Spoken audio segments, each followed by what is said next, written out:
Hello, everyone. Welcome back to another session of our review. We are on day 54 out of the 90 days, and we are going to tackle a topic today about delirium. And for those who are new to the channel, we are actually doing this for 90 days, so you are welcome to join with us with the remainder of the classes that we're going to have through the live YouTube sessions. And so we are also encouraging you to enroll to our NCLEX course. Kindly visit www.stankosnclexcoaching.com and also check the description box below. We have the links there and all the information that we have also. And also we have updated our library regarding our lectures and also the on-demand videos. Plus we have the NCLEX test there and also the NGN test questions. We have about 200 on top of the 3,000 NCLEX test questions. And we also have some resources there about the flip books and also the audiobooks that is available for you to use for the entire 6 months with your subscription. And for those who are new to the channel, again, welcome. And we would invite you to like and subscribe this channel so we will grow more. And if you could also share this video with your friends who are also reviewing for the NCLEX. That would help them as well. All right, so let's get started with our lecture today. Don't mind about the thumbnail. We will be changing that in a minute. And so, yeah, welcome back for those who are regular attendees in our channel. Thank you for being with us. And we'll be doing some NCLEX test questions as well. Now, let's talk about the test here. We have test number 1 regarding delirium. So, I really want you to pay attention to the scenario here. It says 3 days after being admitted for pneumonia, a patient becomes disoriented and confused. What information suggests the patient has delirium rather than dementia? Is it A, the patient was alert and oriented upon admission? B, the patient's speech is broken and unclear? C, the patient knows who they are but not where they are on the time? D, the patient has a history of worsening confusion over the years. I want you to carefully select the option here, guys.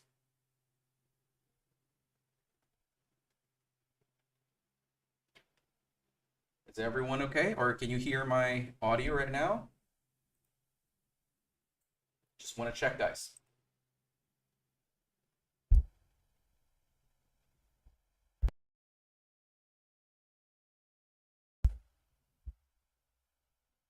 Can you hear me this time? Just want to check. And for those who were not able to hear anything, well, again, welcome back to our session today. We are on session number 54 out of the 90 days, and we are doing the topic delirium today. And for those who are regular attendees, you are welcome to join with us up until the end of our lecture today. So here is our first question. I hope that you can hear me this time. Very good. All right, so what would be your answer with the question about a patient that has been admitted for pneumonia, and then 3 days after, the patient becomes disoriented and confused? And so the question is asking what information suggests the patient has delirium rather than dementia? We have answers here. Letter D. The patient has a history of worsening confusion over the years. Let's take a look about that. Letter D is not the correct answer this time, since this is described as worsening, history of worsening of confusion over the years. Is this something that is consistent with the condition delirium? We are being asked about the specific condition, which is delirium. Now, it says here in letter D, history of worsening confusion over the years. This is basically a description of a patient with dementia. So it doesn't really fit into the condition, which is the delirium. The delirium, however, is going to occur as with an acute onset. Okay? Acute onset. So please remember that one. We are going to cross this off. What about letter A? The patient was alert and oriented upon admission. Well, this is basically the typical description of a patient with a delirium. They will start being as alert and oriented before the onset of the manifestations, before the onset of the fluctuating course. And so there is going to be a clear precipitating factor that can lead to the delirium itself. It could be in the form of the infection, or it could be a medication that's causing it. All right. So this is our correct answer. And the patient was described here, as being confused 3 days after the admission. So there is a big contrast in the orientation of our patient. Now that the patient had developed 3 days later on, they're showing a sudden change in the mental status, and this is supporting the diagnosis of delirium. Okay, so this is the exact description of a patient with a delirium. They will have alertness, orientation times 3 or 4 before the onset of the condition. What about letter B here? The patient's speech is broken and unclear. Does it correctly describe the condition? Well, when we are actually going to compare the two, delirium or dementia, this can be present in both. They will have speech disturbances, making this symptom as very non-specific. And so it's not very useful in distinguishing between the two as well. So this is not going to be a specific manifestation of the delirium alone, but it can be common in the dementia as well. Okay, common in dementia and delirium. Now let's have letter C. The patient knows who they are, but not where they are or the time. So the level of disorientation can occur in both, either the delirium or it could be the dementia. So it's not also a distinguishing characteristic. Again, this is common in both.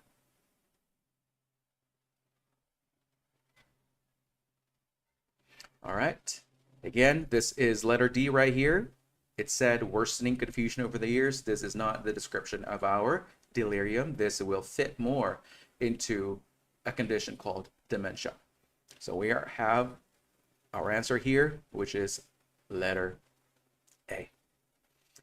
Now this time, guys, let's talk about the delirium itself. What is this really? Well, this is a condition wherein there's of the consciousness of our patient, and there is also a sudden change in their cognition. It will happen in a very brief period, and it is going to quickly develop, and it is reversible. Okay, so this is what describe correctly the delirium itself. Well, unlike the dementia, the delirium can progress slowly over time. The dementia can develop slowly. Okay, so this is a huge contrast between the two. There is slow progression in dementia, whereas in delirium, it happens abruptly, within hours or within days. Now, the delirium is also characterized by that fluctuating level of consciousness, or let's say awareness. They probably would be not be able to pay attention to the reality, and they cannot really stay focused. Now, The person with the delirium often will have the confusion on either the place, the time, or the event, and they might not be able to also remember those events as well, or things that have been happening at the present time. So it is very important for us to note that delirium is distinct from the psychosis, which is another condition. Okay, psychosis is totally different from the delirium. Now let's talk about briefly about the psychosis. Okay, there's a huge contrast between the two. When the person has psychosis, they have a loss of touch with the reality, and it also has a severe mental state, and they have also some delusions and some hallucinations. And here in the psychosis, the person will have some kind of a chronic course wherein they will have periods of exacerbation and remission. So this is what's different between the two: exacerbation and remission. And the patient with the psychosis will actually remain aware of their surroundings, but interpret them in a very distorted manner. Now, let's talk about the pathophysiology and the etiology of the delirium this time. Well, what can cause this one? Or what could trigger? Well, as you see here, this could be caused by a central nervous system issue or pathology. So it might be caused by conditions that might affect the brain, maybe had trauma, hemorrhage to the brain, bleeding. It could be seizures, or it could be brain tumors that can precipitate the delirium. Okay, so those are those CNS conditions. Now, another would be conditions in the endocrine system or the endocrinopathies. So here we will be talking about the imbalances in the hormones, which can also lead to the delirium. And the imbalances that we're going to talk about here will be more on the thyroid gland hormone secretion. It could be either hyperthyroidism, or could be hyperparathyroidism or hypoparathyroidism. And these can affect the brain function as well, and they can contribute to the delirium. Now, another contributory factor is the hypoxemia, wherein there is low levels of the oxygen inside the blood, in the blood itself. And this is possibly caused by the respiratory failure, maybe caused by a lung disease, COPD. That can really starve the brain from the oxygen, and it can lead to impaired cognition and also function of the neurological function, and also it will lead to the condition delirium. Now, for those people that may have substance abuse or maybe temperature extremes, this is very important, guys. For those who might have hypothermia or maybe extremely elevated temperature, this can also disrupt the brain function and can also contribute to the delirium. Now, we have the substance use.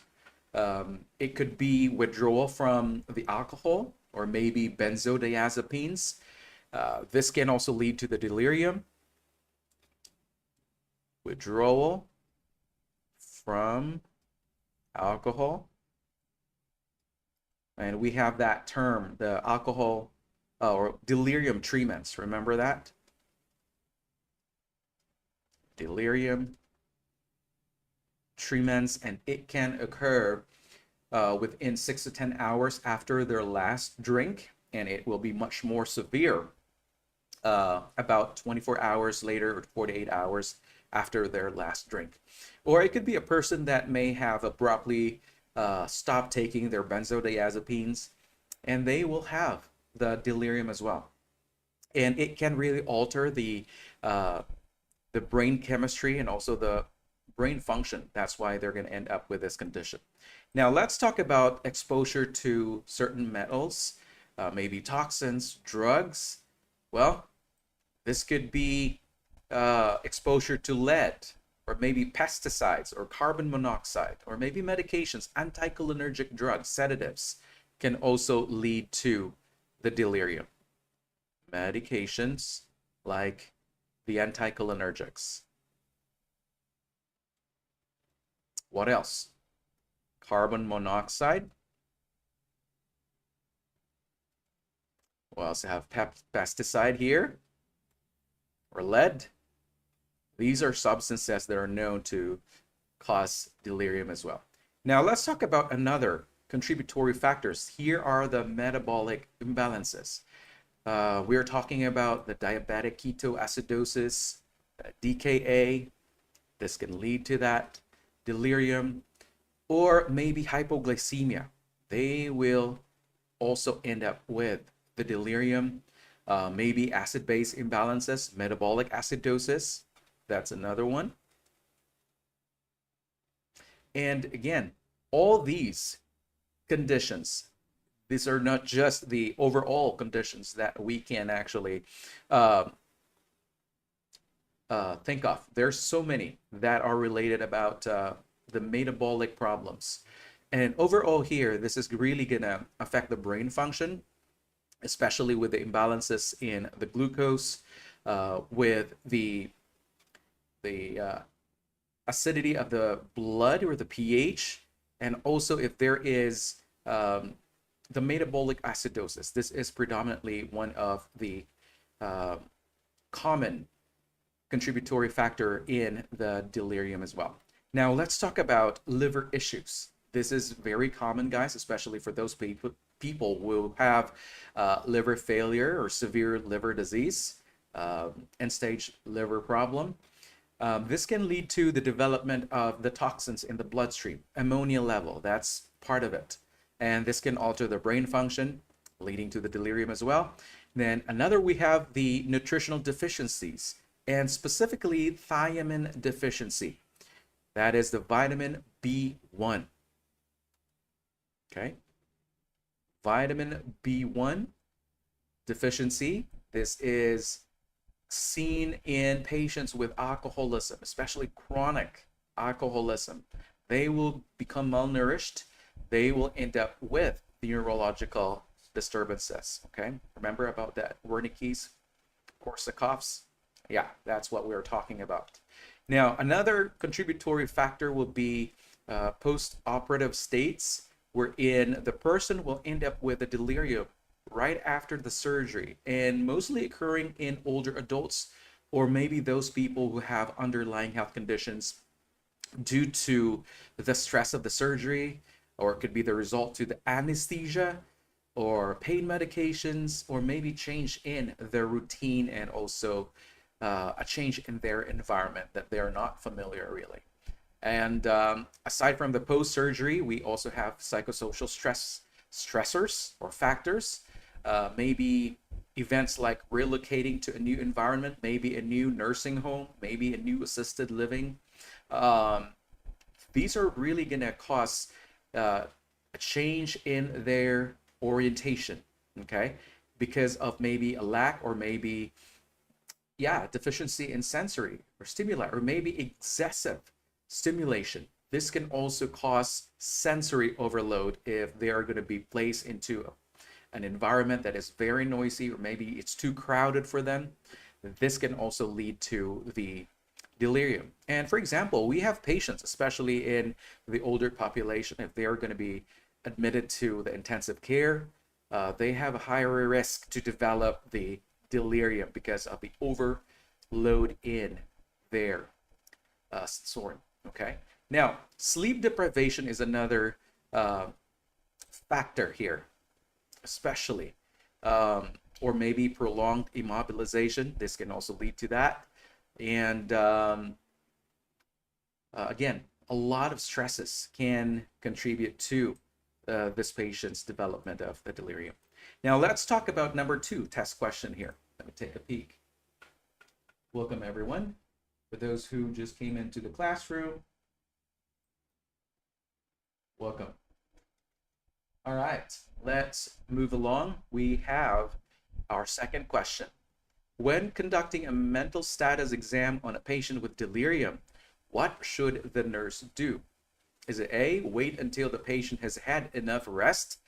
B, administer a medication to reduce anxiety? C, select a quiet environment free of distractions, and D, reorient the patient frequently during the exam. All right, repeating the scenario. When conducting a mental status exam on a patient with delirium, what should the nurse do? Is it A, wait until the patient has had enough rest?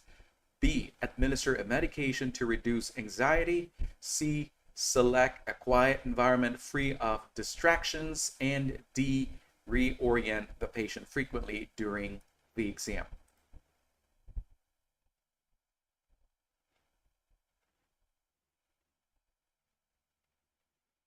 Since we are talking about conducting a mental status exam, we are conducting a test here. Okay? So what would be that accurate way of doing this test?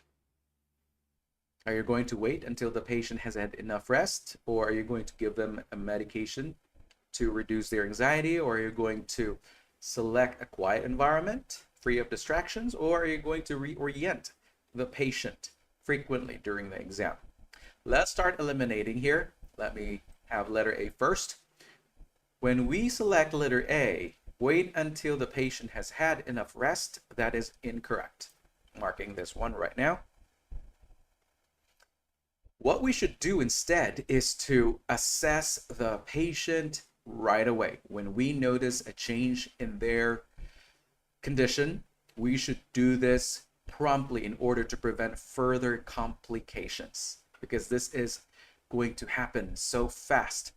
If we are going to delay the mental status exam, this is not appropriate because we might miss the window for timely intervention, okay?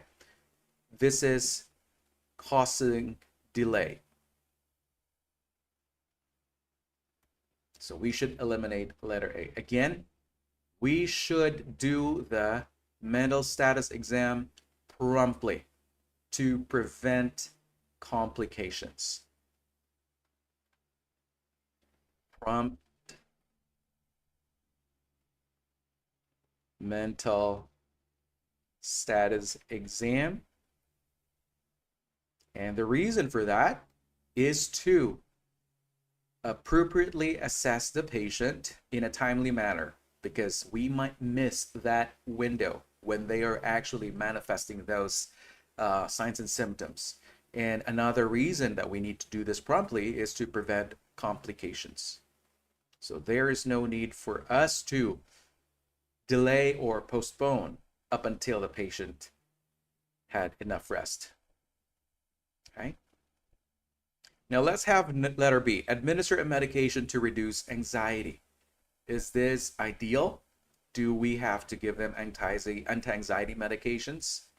Well, ideally, it's not proper to administer an anti-anxiety medication or any kind of medication to reduce their anxiety. This can potentially worsen their delirium. Can potentially worsen the delirium. Yeah, we are not treating the patient this time. We are doing an assessment, an exam. All right. So we are going to eliminate letter B. Instead of actually doing letter B, we can do the initial non-pharmacological approaches. That should be our first line of action. Okay. The alternative, really, or the first line of action here before we administer those anti-anxiety medication would be more of non-pharmacological approaches, which we'll be talking later on. Now, what about letter C? Select a quiet environment free of distractions. What do you think about this option? Well, we should provide them a quiet and also a calm environment in order to minimize sensory overload while we are doing the test, right? And it will also allow the patient to focus during the assessment, which will give us a better, maybe accurate information about the patient's cognitive status, and it will also reduce the symptoms of delirium. Okay, and so the reason that we need to provide a quiet environment during the examination or the assessment is to minimize sensory overload, free from distractions.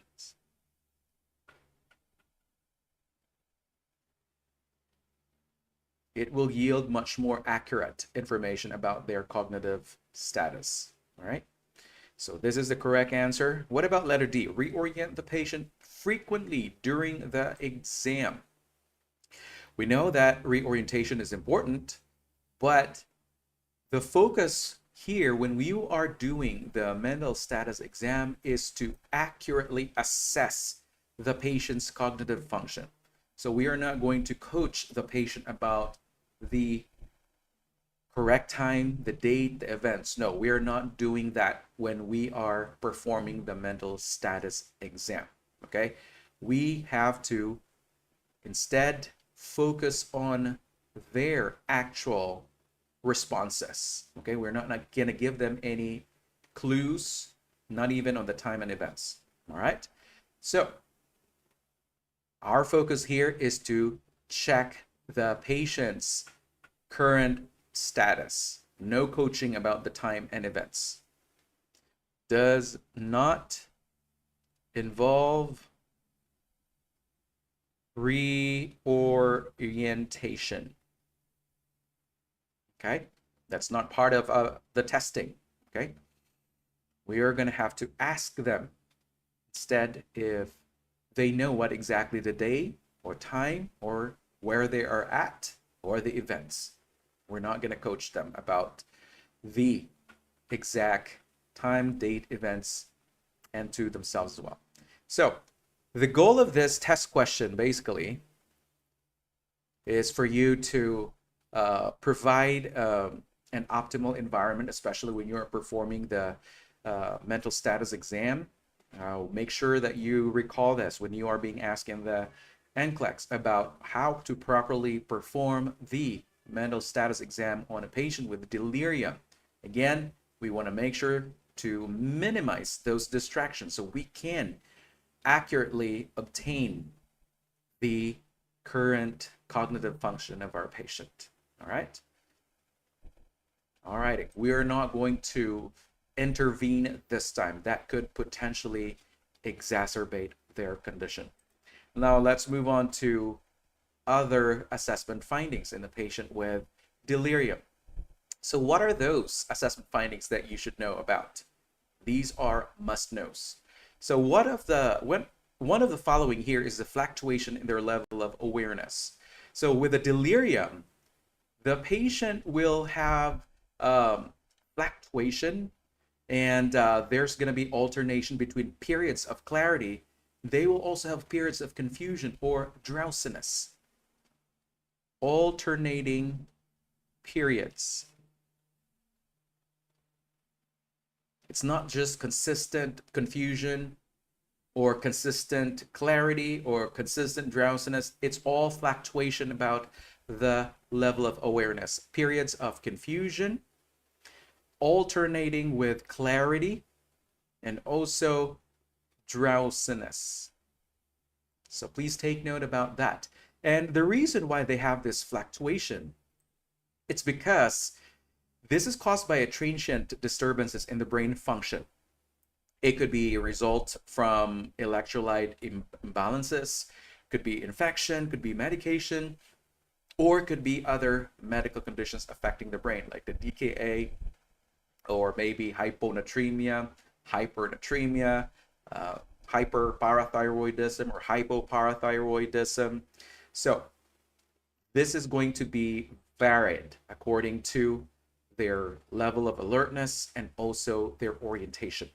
Now, let's talk about confusion and disorientation. Now, the patient here will often experience the disorientation to either the place, the time, events, and sometimes they cannot even identify themselves as well. This can happen.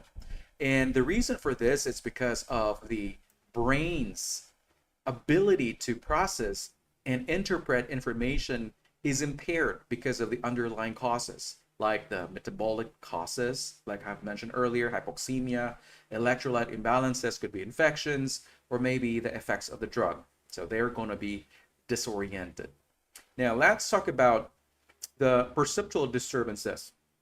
This referred to the hallucinations or illusions, wherein the patient might have visual hallucinations, could be auditory hallucinations or tactile hallucinations. And the patient here is actually having a disruption in the brain sensory processing areas. And again, this is caused by maybe the medications, side effects. It could be electrolyte imbalances, or could be the withdrawal from those alcohol, maybe medications, or could be infections. Now let's talk about recent memory loss. Why is this part of our assessment findings? Because the delirium can often result in short-term memory. Okay, this is going to affect their short-term memory, while their long-term memory is exactly going to be intact, but the short-term here in delirium is going to be impaired. The reason is that the brain's ability to form new memories is impaired during the delirium due to the acute disruptions in the neurotransmitter function caused by acute disruption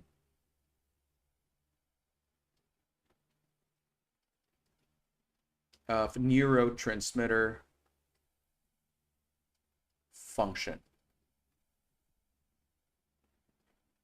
especially in the synapses. Yeah, they are going to have short-term memory loss versus the long-term. Okay, so this is what you should be paying attention when you're assessing this patient. Ask them about recent events, if they can remember or not.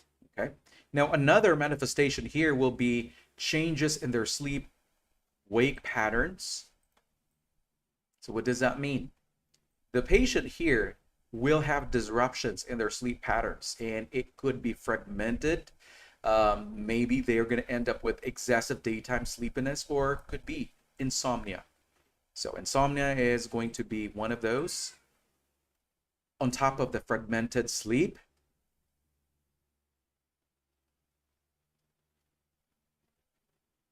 and they will have excessive daytime sleepiness.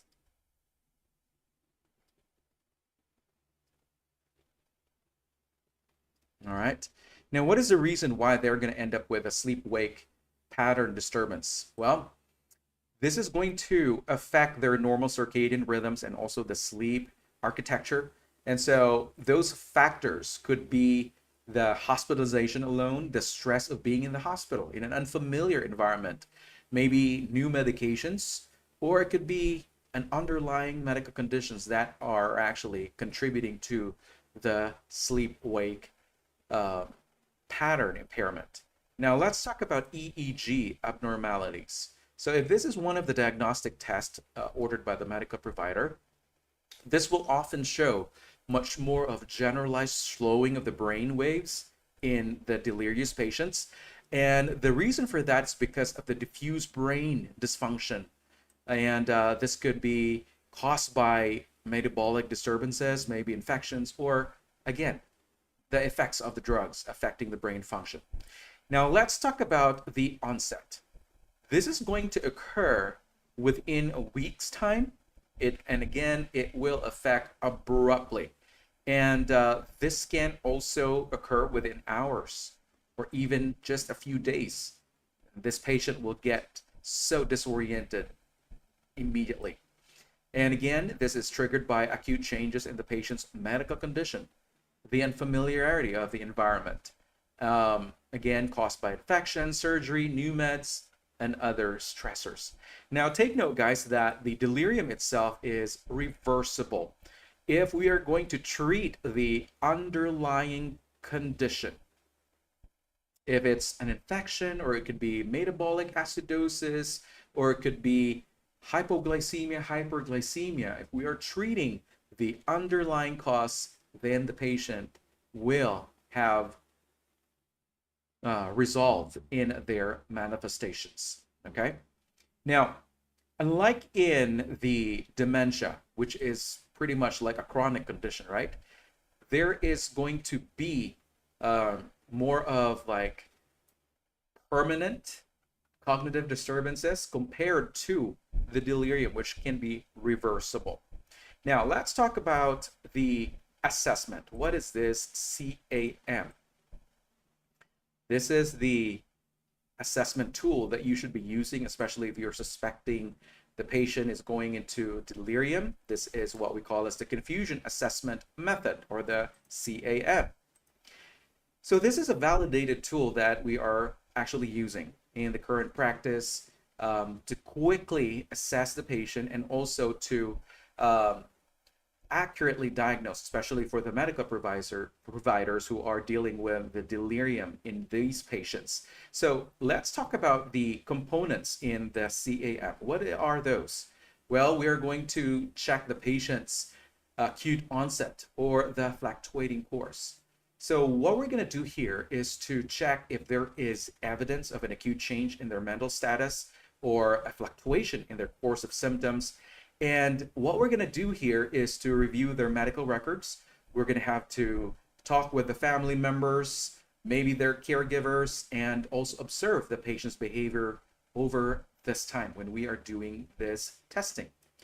Now, another feature that we're also going to check is the patient's inattention.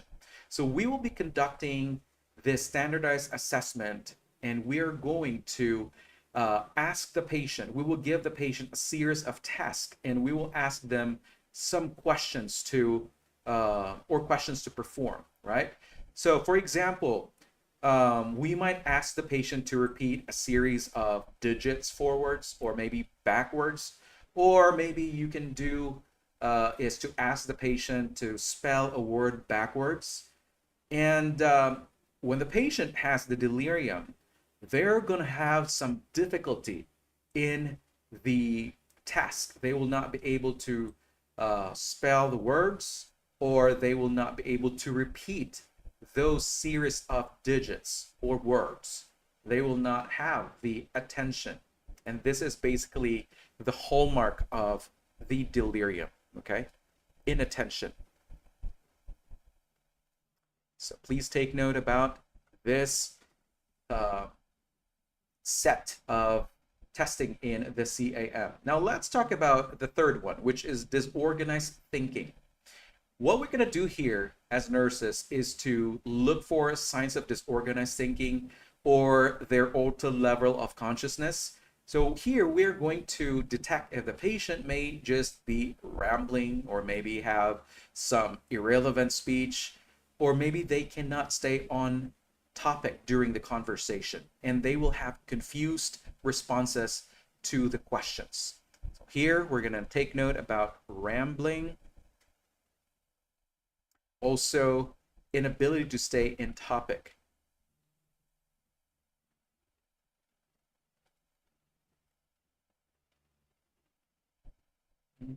Okay.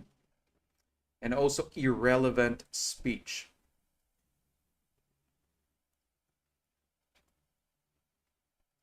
All right, so that's for number 3. We have number 4, part of the CAM assessment. Now, this is about altered level of consciousness. So what are we going to do here this time? We are going to observe their LOC.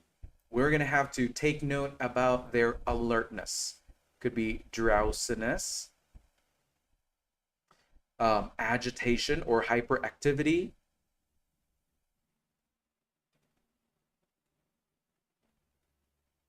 and these manifestations can also indicate that they have an altered mental state. Here we're also going to have to check for hallucinations. Maybe they are seeing something that's not really there, or maybe auditory hallucinations or tactile hallucinations. And also we will tackle if they have delusions during this period. All right, so that's all about the CAM. Don't forget about this. All right, let's move forward. We'll talk about comparing the delirium and the dementia because this might be some issues that there could be some issues whether you're not going to be able to really tell them apart. So we need to review this. So what are those things that we should know about the two?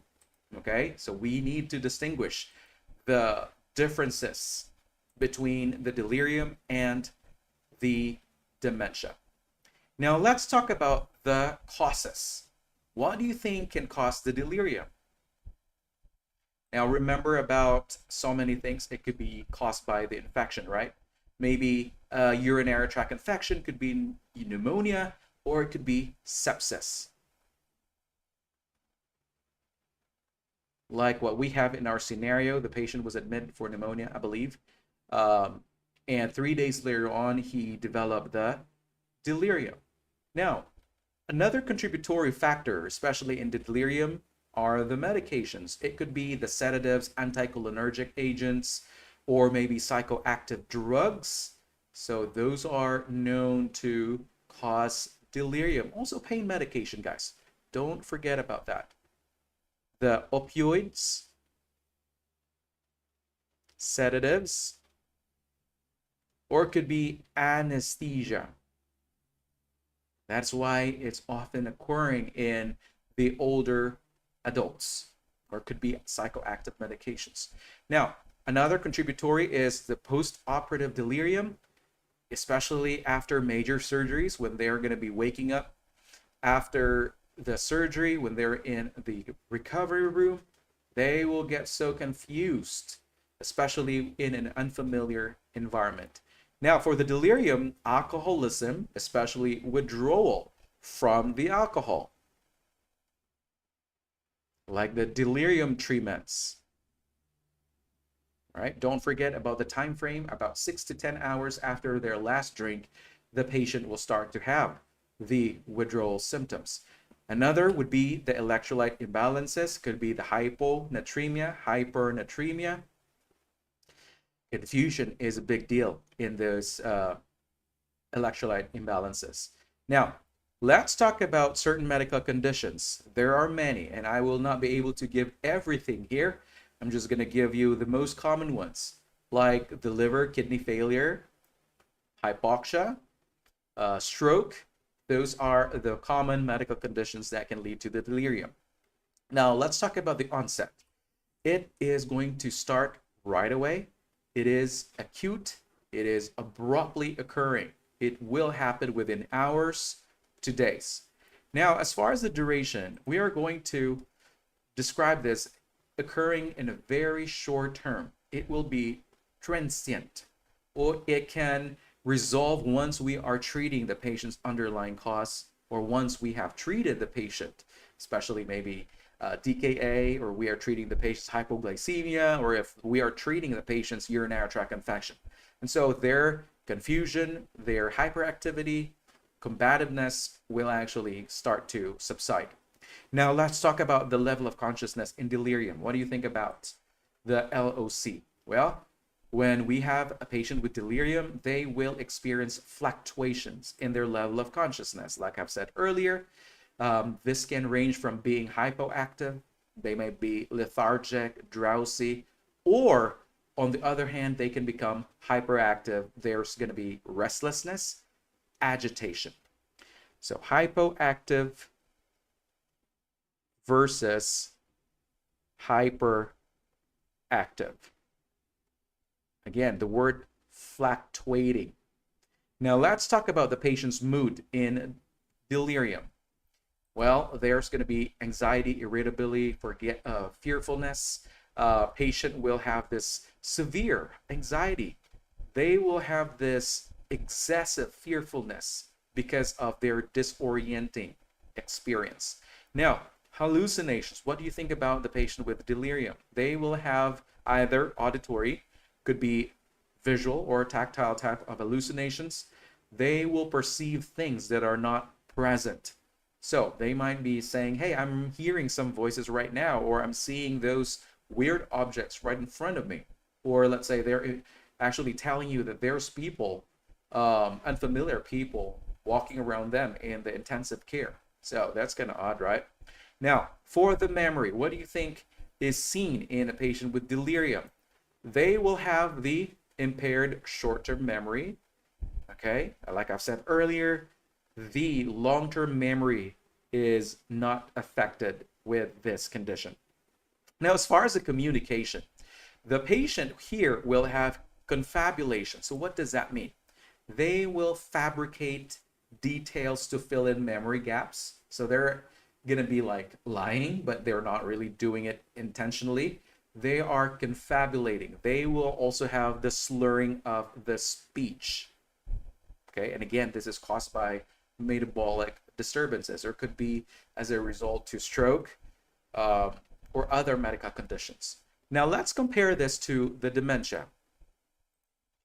What do you think are those characteristics that are going to differentiate between these two? Well, the causes of dementia will particularly be one of those, the Alzheimer's disease. We had discussed about Alzheimer's yesterday, which is a progressive neurodegeneration and also a cognitive decline. And we also have the vascular or the multi-infarct type of dementia. This is caused by the stroke, or it could be the small vessel disease affecting the blood flow to the brain. That's why it's caused as multi-infarct, or known as the vascular dementia. Now we also have the third one, which is the PIC disease. I hope that you can read this right here. PIC disease, which is referred to as the frontotemporal dementia. So what is this? This is going to affect the frontal and also the temporal lobes, wherein the patient will manifest those changes in their personality, and they will have language difficulties.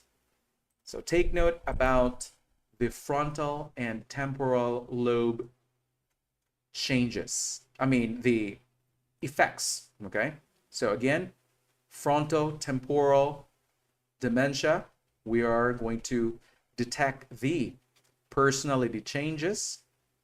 So please take note of this. Personality changes in dementia. This is caused by the frontal lobe effect. And we also have the temporal lobes, which can lead to the language difficulty. Okay, so if you're going to ask the onset of the dementia, well, as we know that this is going to develop slowly and insidiously. This is going to occur very slow, often several years, and sometimes this is unnoticed. Okay, again, this is going to be insidious, slow. And for the duration of the dementia, again, this is going to be progressive. This can occur for several years and some worsening of their manifestations over time. Now, let's talk about their level of consciousness in dementia. What do you think? The level of consciousness here is going to be preserved. And even though they still have the impaired cognitive functions, they will have progression as well in their cognition impairment. Now, for the mood, their mood will be kind of like with accentuation of mood swings. There's going to be changes in their behavior and also frustrations or confusion. Now, let's talk about the hallucinations. For the dementia, the hallucination is not common. It's not typical compared to the delirium.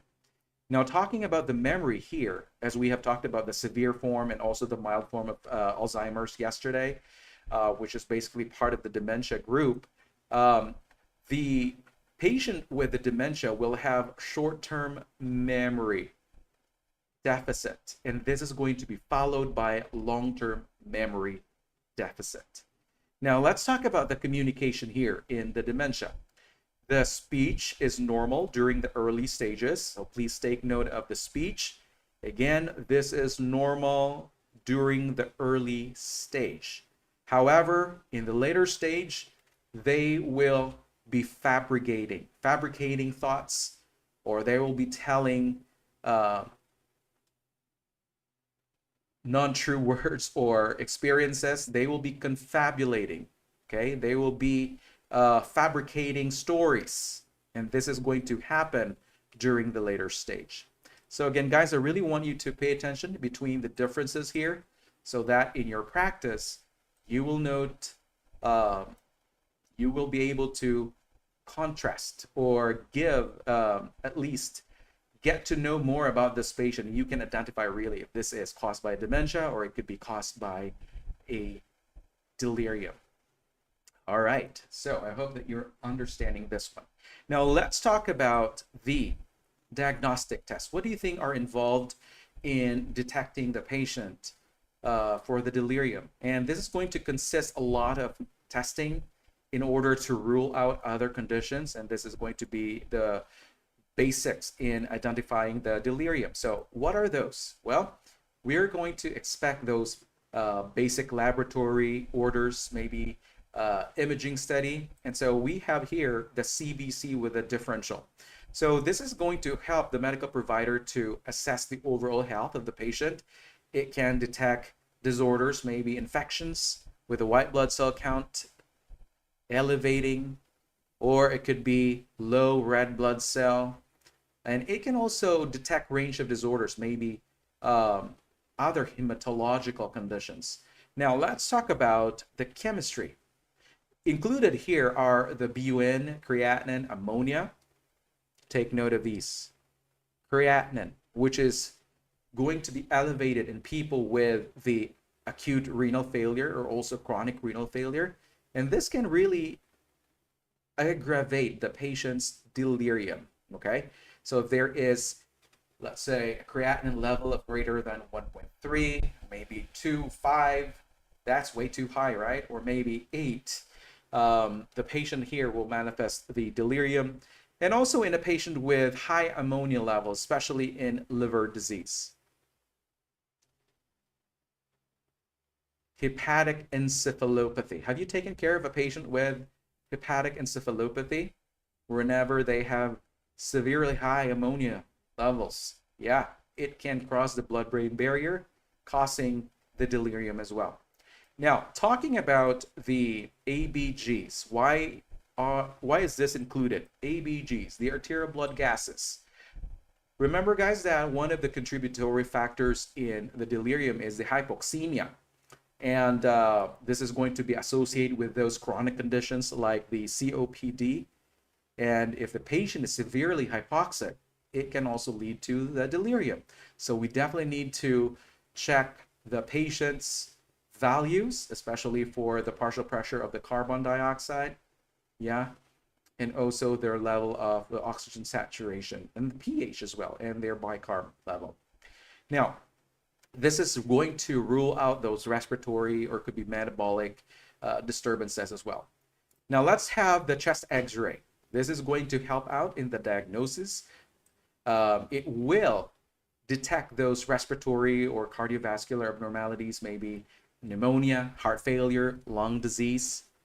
So it can also detect those other conditions, right? Now, what about toxicology? We're going to think about the urine toxicology screening in order for us to detect those drugs that they might be taking, or maybe toxins, or maybe the presence of alcohol in their system, in their blood. So we need to have that baseline information in order for us to figure out what really has caused their delirium. Now this time, thyroid function test, as we have mentioned earlier about the possibility that the patient may have hyper or hypothyroidism. This can also contribute to sudden cognitive changes and delirium. Now let's talk about the blood test, specifically for syphilis.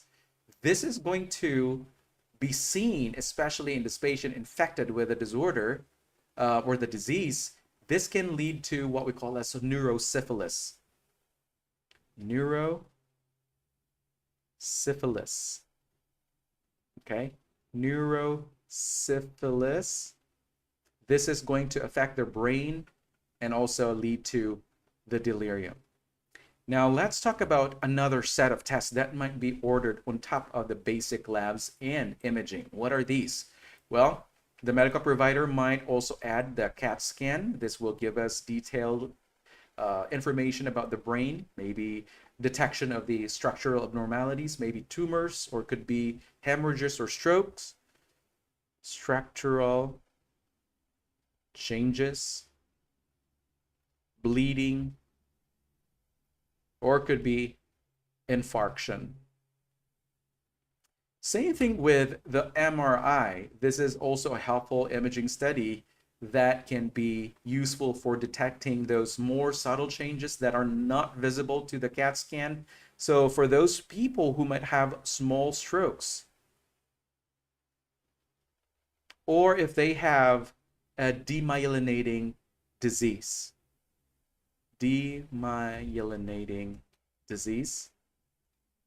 so it can also help out identify those ischemic or inflammatory brain conditions. Now, on top of the imaging here, we also need to anticipate a possibility of having the blood chemistry. And here, this will involve checking for heavy metals, the thiamine level, the vitamin B1, the folate, or it could be the anti-nuclear antibody. And so especially with the thiamine, this is going to assess for the vitamin B1 deficiency. Remember about the Wernicke's encephalopathy? Vitamin B1.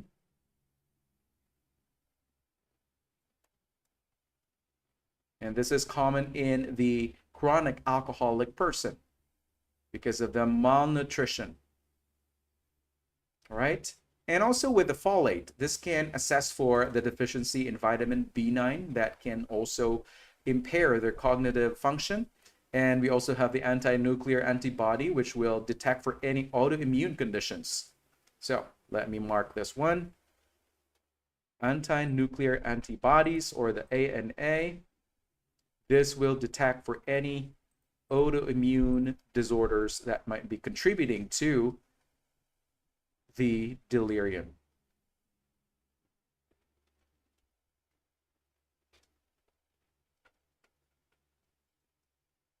All right.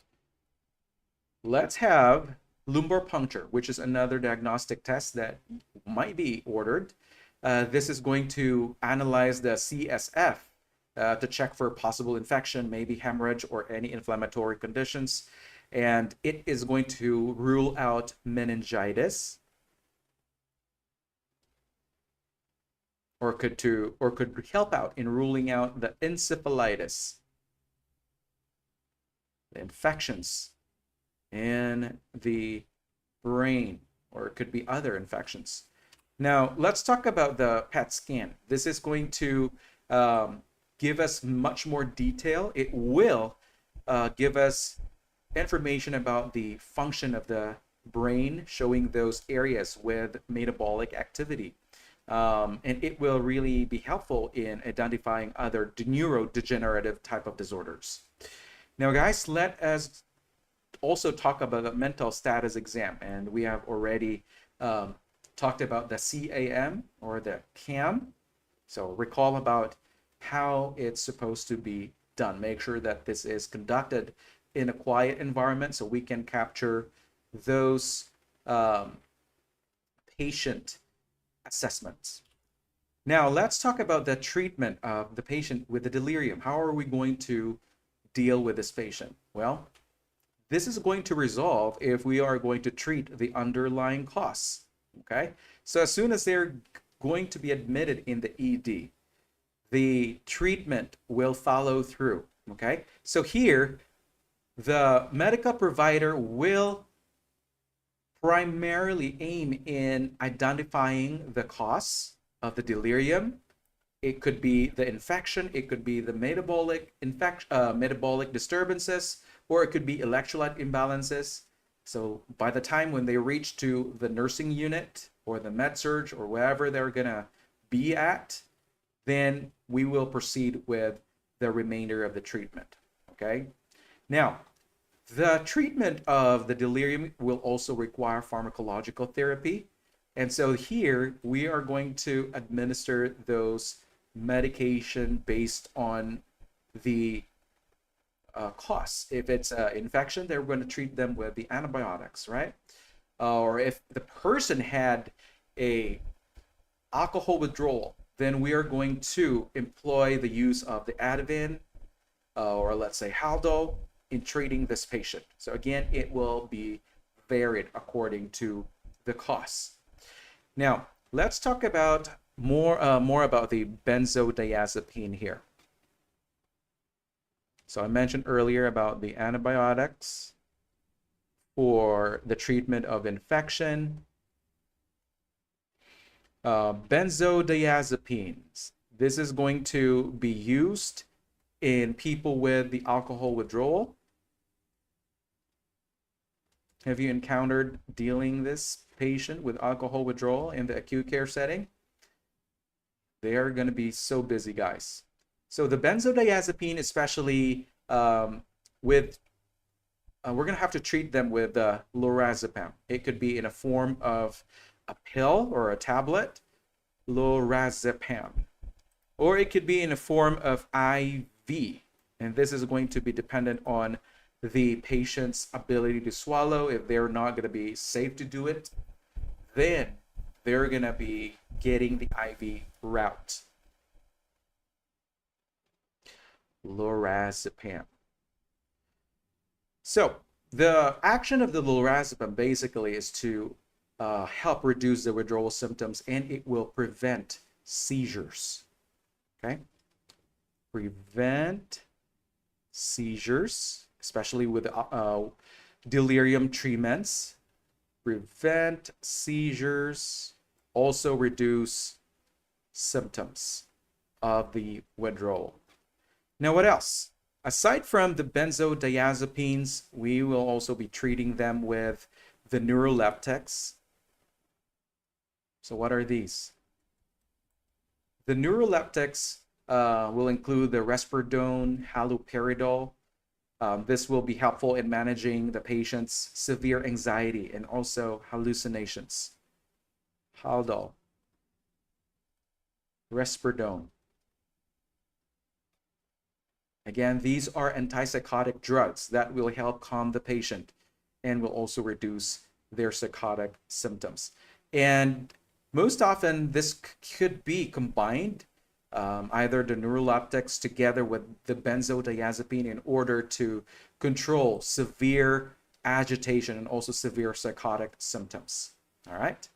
Now, let's talk about the delirium precautions. What are we going to do in this patient in this condition? What are we going to do? Well, part of the care here will be frequent reorientation. As we know that the patient has short-term memory impairment, so we will be reorienting them using the calendar, maybe clock. We can also have them maybe take a look into the TV if there's some current news going on.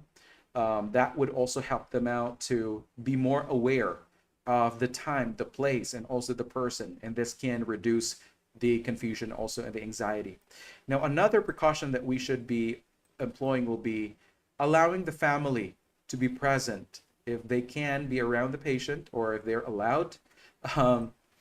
We can have them as well in the room. That will help them to be more comfortable. Especially, it will reduce their disorientation as well and their agitation. Now, let's talk about maintaining a normal sleep-wake cycle. This is huge in order to restore their sleep pattern, as we know that the patient is exposed to so many things, especially in the ICU where there is sensory overload. We need to really maintain this calmness or quiet environment. So if there's if the acute problem has been resolved in the intensive care unit, then it might be appropriate for this patient to be transferred to the med-surg floor in order to have a much quieter environment. They can be in their own room with a sitter, and this will really help regulate their circadian rhythms as well, and this can promote their sleep patterns. Now, another intervention that we should expect is to correct sensory impairments, and here we are talking about placing the correct hearing aids, glasses, or maybe other sensory aids that will improve their ability to interact with the environment and also the nurses, right? Another precaution here, or actually another intervention, is to avoid those restraints as much as possible, because the application of restraints can increase their agitation and also increase the risk of injury. And when you're applying the patient's restraint, you really need to keep good attention, especially for the circulation, motor function. If it's really needed, you have to do your frequent monitoring, checking their vital signs, make sure they have adequate circulation, that they're allowed to move around at least, that they're not too restricted, making sure that their hydration is maintained. But then again, before we're going to apply those restraints, we should employ those non-restrictive measures. Maybe placing a sitter in the patient's room, one-to-one sitter, to give them frequent reorientation, and we'll also keep an eye on them in order to promote a safe environment. So here we go, we have the one-to-one sitter. So this is a person that is designated in the facility or the institution to stay with the patient in order to provide supervision and assistance. So they're going to help out in toileting the patients, or maybe helping them with oral hydration, making sure that the patient is not climbing out of bed on their own. They're going to prevent those falls, and also will provide reassurance and support. So that is the role of the sitter, to maintain safety. So not just they're sitting in the room and watching the patient, no, they will have to document the observations that they have every 15 minutes. I don't know in the other facilities, but so far with the other institutions that I work with, the sitter will have to document every 15 minutes with their observation. What is going on with the patient? Is the patient sleeping around that time, or is the patient trying to climb out of bed, or is the patient needing toileting, or is the patient needing to take a sip of water, or are they taking a meal? So everything is documented by the sitter in order for us to keep track of what is going on. If there is progression of their hallucinations, or if there is progression of their delirium, or if there is now improvement, then that needs to be documented as well. Now, part of the care here is to really educate the patient's family regarding the disease process. We need to teach them about what delirium is, what could have caused the delirium, and also the potential complications that might happen if we are not going to treat this patient properly. And this will really give them some more understanding on the patient's behavior, and also they will be able to participate with the care. So make sure that they're aware what is going on and the treatment that we are giving to their family member. And they would really be, if they're active in the care, that would be even better. They can also help manage the patient's behavior by just being there. That familiar face alone can actually promote comfort to the patient that has the delirium. So if available, the family members can really be an active participant in providing the care as well, and also in the decision-making processes. And again, yeah, they are going to be helpful sources. So don't neglect having a family member participate in the patient care. That's very important. Let's have question number 3. Hello, we have Francois, Johan. Welcome to the class. For those who are new to the classroom, welcome as well. How many we are in the classroom? There's only 35. All right, well, let's move on with our test number 3. Now, the statement said a patient is becoming restless and yelling at the nurse 30 minutes after starting to wake up in the post-anesthesia care unit. Their oxygen saturation is 95%, and all recent lab results are normal. What should the nurse do first? Is it A, increase the IV fluid infusion rate? Or is it B, check if the patient's bladder is full? Or C, call the anesthesia care provider? D, show the patient how to use the nurse call button? This is a common scenario, especially in the post-op. So the patient is becoming restless, yelling at the nurse 30 minutes after starting to wake up in the recovery room. Their saturation is 95% and the recent labs are normal. What you should do first as the recovery room nurse, what you should be doing here. All right. Let's eliminate letter A first. We'll give it a try. Increase the IV fluid infusion rate. Do you think this is appropriate? As we know that the patient's saturation is 95%, which is basically an indication that the patient may have an adequate oxygenation. The patient also has recent normal labs. Okay, nothing really is going on regarding their vital signs and also their labs. So there is going to be hemodynamic stability.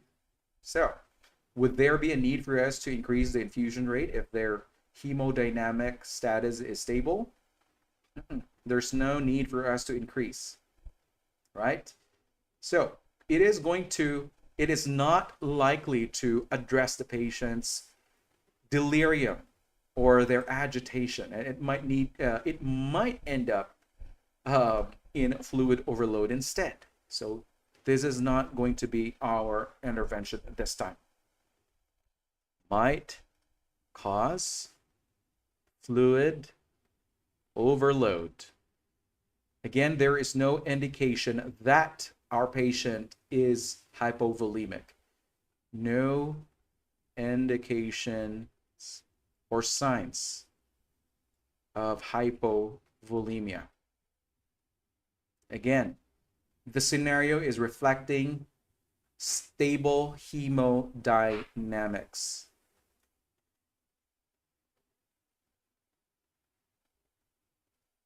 There's no need to increase the fluid rate.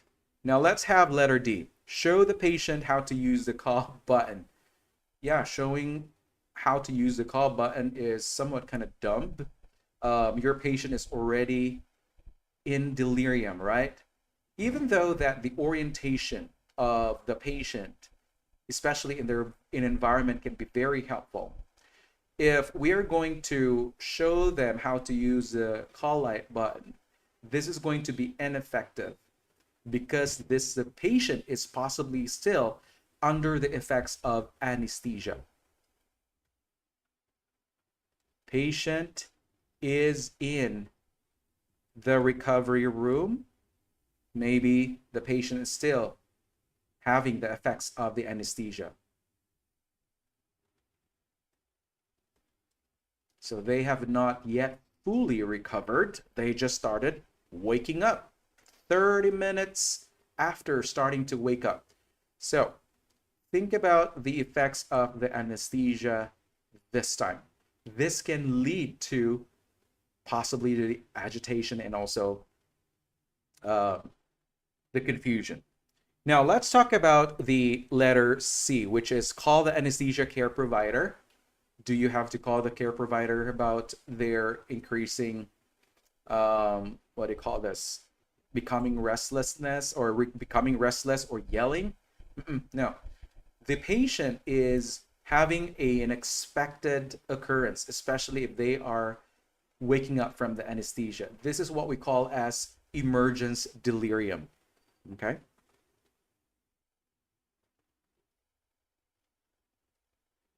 There is no need for us to call the ACP right away. There's no need. This is an expected finding, especially in the recovery room. And this is self-limiting. It means that it can resolve in a short time, and this can be managed by the nurse initially. So if we are calling the anesthesiologist, this is only reserved for severe or unresolved issues. You need to deal with it, intervene first before calling the ACP. This is short term, can resolve on its own. So there's no need to call the ACP. So we have one last option here, which is the checking of the patient's bladder. Checking if the patient's bladder is full. This can really cause a discomfort in our patient. This can make them so agitated, especially waking up from the anesthesia. And we can treat this easily. We can do the bladder scanning. This is very important, guys, especially in the post-op phase. Bladder scanning. Have you used this device when you were on your clinical rotation? This is a very simple test that can detect presence of urinary retention in the bladder. This can tell us the approximated volume of urine in the bladder. If they cannot really pee, yeah, we will know if they're really retaining. And if they are indeed retaining the urine despite several times or trials or attempts in using the bathroom, then we need to intervene with that as well. Maybe the insertion of a temporary catheter, straight catheterization, if they are really retaining the urine. Okay, so our correct answer here is letter B. Check if the patient's bladder is full. Now, again, our goal for this test question is to make sure you're able to address the patient's agitation, especially in their recovery phase. We need to prioritize assessing the patient, that those assessments that can identify common correctable causes. Distension of the bladder is very common, or it could be hypoxemia. Okay, hypoxemia post-op, or it could be bladder distension. These are common issues that can be seen in the post-op patient. Okay? All right, how are you doing, guys? Now, I hope that you're learning from the first few items here. Again, I'm promoting our course via our website, so kindly visit www.stankosnclexcoaching.com. Also, if you can click on the link below in our description box, please click on that so you will be able to know more about our offerings. And again, for those who are new to the channel, we are welcoming you to join with our daily sessions. We are still on day 54 out of the 90 days, free sessions. We are doing this every 9 p.m. Eastern Standard Time. All right, let's move right ahead with question number 4. A patient waking up after hip replacement surgery is showing signs of agitation and confusion. What should the nurse do first? Is it A, provide the prescribed opioid, B, measure oxygen saturation levels, C, check blood pressure and heart rate, and D, apply wrist restraints to secure the IV lines? Take your pick. The situation stated, a patient waking up after hip replacement surgery is showing signs of agitation and confusion. What should the nurse do first? Is it A, provide the prescribed opioid, B, measure oxygen saturation levels, C, check blood pressure and heart rate, and D, apply wrist restraints to secure the IV lines? Make sure that you do your diligent assessment in this patient. All right, wonderful. I'm seeing letter B. Okay, good.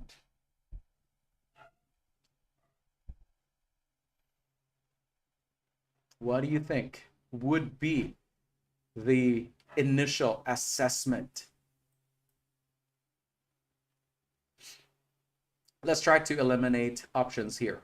Let's have letter A. What do you think about A? Provide the prescribed opioid. So the scenario here is saying patient waking up after hip replacement surgery is showing signs of agitation and confusion. If you're going to select letter A, provide the prescribed opioid, this is basically, yeah, I'm going to give you your pain medication right now. And this is intervening without assessment, not even getting the patient's pain level, right? This is that kind of sloppy nursing. Administering an opioid could potentially mask the symptoms of the delirium. It can be caused by a very serious condition. So if you're just medicating the patient with opioid that is prescribed before the assessment, can mask the symptoms. All right? You are just treating the patient without even knowing what exactly is causing it. So this is unsafe nursing action this time. We know that we should be managing the pain, but did you even try to ask the patient about their pain level? Have them, if they are able to point where the pain is, you at least have to try that first before intervening, like giving them the medication. This should not be our initial response, guys, especially that the patient is already agitated and confused. We need to rule out first the other causes. Now let's have letter D. Apply wrist restraints to secure IV lines. Is this appropriate? The application of restraints should only be used as a last resort because it can what? Increase the agitation, and it can also cause potential harm. It should be done as a last resort because it can lead to increasing agitation. We don't want this either. So again, we should be assessing the patient first. And also, after assessing, we need to address the cause. Treat the cause. Just putting here an abbreviated treat, TX. All right. Let's have letter C. Check the blood pressure and heart rate. What do you think about that? Heart rate and blood pressure measurement. This is going to be a routine procedure, right? Especially post-op. The checking of the blood pressure and heart rate is also important, but if we are dealing with a patient that is post-op, most likely they are going to have issues with oxygenation, which is going to be letter B. This is more going to cause the agitation. So we need to do first their oxygen saturation measurement. Then we're going to have to follow it with the blood pressure checking. Okay? Take note about the patient scenario. Our patient is post-op. Oxygenation is more associated with the symptoms of agitation. Remember about, let's say, for example, if the patient has a diminished oxygen delivery to the body tissues, remember that our patient can have the restlessness, confusion. These are early signs of hypoxemia. Please take note of that. And this is also identical to signs of impending sepsis, hypoxemia. Restlessness is the earliest sign, along with increasing heart rate and increasing respiration. But again, we need to check the patient's saturation level first. This will give us a better reflection of the oxygen delivery to the tissues. If they are delivering enough oxygen to the brain, our patient has confusion, agitation, all right? If your oxygen is not sufficient to the brain tissue, yes, they're going to end up with the listlessness or restlessness, followed by the increasing heart rate and the increasing respirations. And if not treated, then the patient's diastolic blood pressure will start to go up initially, but it will eventually go down. Okay, please take note of those important concepts. Again, the blood pressure will be the secondary assessment. Blood pressure and heart rate assessment. Okay, so I just want to make sure to emphasize this, that this test item is geared towards testing your knowledge in determining those signs and symptoms of hypoxemia.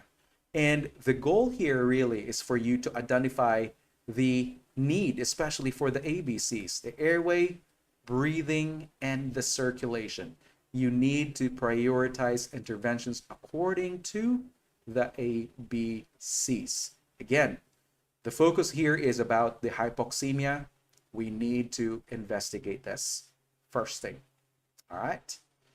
And as we know, guys, if we are not really dealing the hypoxemia, this can lead to irreversible problems, especially if we're talking about the brain tissue. If it's prolonged hypoxemia greater than 4 or 5 minutes, our patient can have irreversible damage. So deal with the hypoxemia first, check their oxygen saturation. Let's have number 5. A nurse is worried about the risk of injury for a post-op patient experiencing delirium. What should the nurse do? Is it A, use a soft chest restraint to keep the patient in bed? B, request an antipsychotic medication from the healthcare provider? C, ask family members to stay at the bedside to prevent injury? Or D, assign an unlicensed assistive personnel to stay with the patient and reorient them?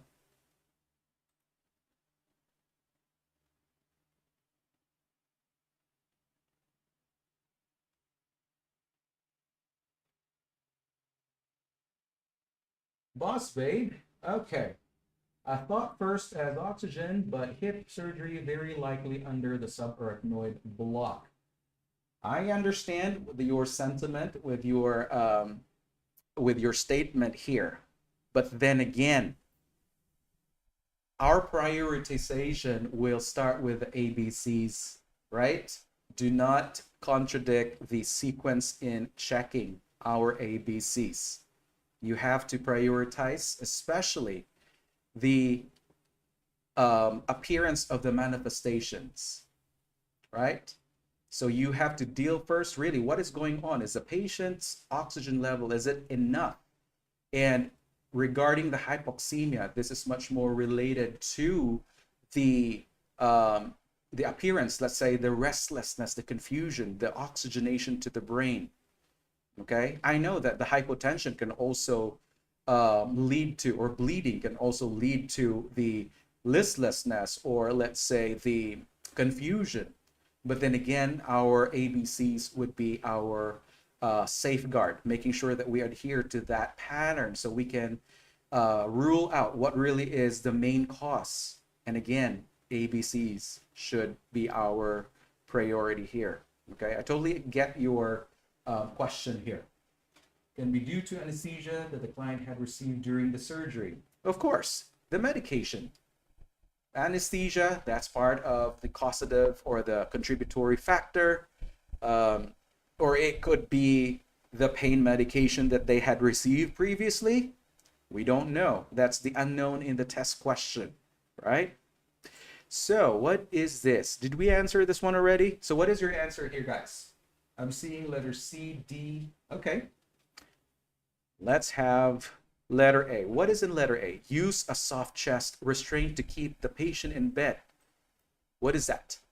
Well, again, we're going to use the restraints as the last resort because they can increase the patient's restlessness and agitation. And again, as much as we can, we have to avoid unless absolutely necessary. Okay? Only used for severe and controlled agitation. Okay? That is a rule in the application of this restraint. It could be wrist, it could be vest, or it could be a roll belt. But here in our scenario, it's talking about chest restraint. All right. So again, this can increase their agitation, so we should not be employing this as our primary intervention. Let's have letter B. Request an antipsychotic med from the healthcare provider.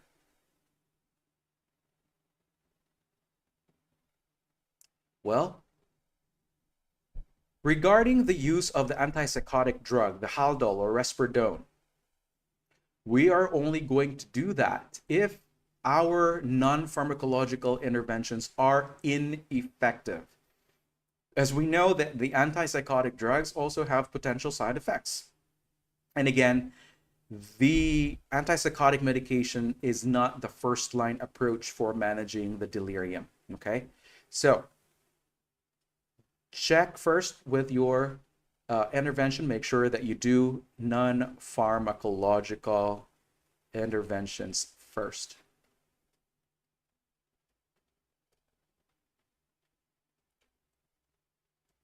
And then we're going to proceed with the medications. All right. So please be reminded, antipsychotic medications can be asked from our medical provider. We would need to get that order only if our nursing or our independent nursing actions are ineffective. Okay. So this is also wrong. What about letter C? Ask family members to stay at the bedside to prevent injury. Please take note of the phrase here. Asking family members to stay at the bedside to prevent injury. Is that something that we should expect from them? Is that their role to stay with the patient? Primarily, no. No. And so when you are going to do this option, if you're selecting letter C, they can help with the orientation. They can reorient the patient. They can probably give some comfort. They can probably talk with the patient, help them calm down a little bit. But when we are talking about preventing injury, or let's say promoting safety, this is not their scope, okay? The nurse or the nursing staff should be responsible in managing safety concerns.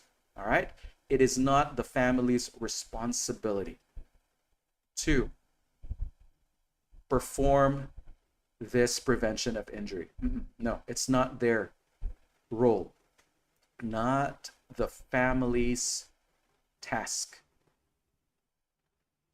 What they can do is to help reorient those mild forms of reorientation, just that one. But regarding basic care, no, they should not be delegated to do those things. All right? No. Keeping them safe, they're not expected to do that as well. It should be the nurse's responsibility to provide those preventive measures. So this is going to be incorrect. What about letter D? Assigning unlicensed assistive personnel to stay with the client and reorient them. Yes, this is the correct answer. And again, this is under the scope of the unlicensed personnel scope of practice. They can perform those, making sure that they are promoting the patient's safety. They can give frequent reorientation. They can also help them with toileting while the patient is getting out of bed, and also maybe helping them more comfortable in their bed, repositioning. They can also do these things. So again, this would be our safest nursing action. Okay. Letter D. We should employ the use of the non-pharmacological agents or interventions for the patient safety in a patient with a delirium. Make sure that you do that first. Make sure that you exhaust those available resources effectively before proceeding to pharmacological treatment. Okay? Let's have number 6. Which method will aid the nurse in distinguishing if a patient's confusion is due to dementia or delirium? Is it A, inquire about the patient's family history of dementia, or is it B, perform the mini mental status exam, or is it C, utilize the confusion assessment method tool, or D, review the patient's regular medications? So you are asked right now about the method that will aid you in distinguishing if a patient's confusion is due to the dementia or delirium. And I spoke about this earlier during our assessment discussion. So, all right, very good. I'm seeing those answers. Wonderful. All right, let's try to eliminate options. Let's start with letter A. Inquire about the patient's family history of dementia. This is incorrect. We are marking this one right now as incorrect because the family history may indicate a predisposition to dementia, but it does not help differentiate between dementia and delirium in the acute care setting. And as we know that the dementia develops gradually, right? It's a slow progression. But like we know with the delirium, it is going to be sudden onset. And it is related more of an acute medical condition. All right? So this is not going to be helpful in distinguishing. Inquire about the patient's family history. It's not going to differentiate.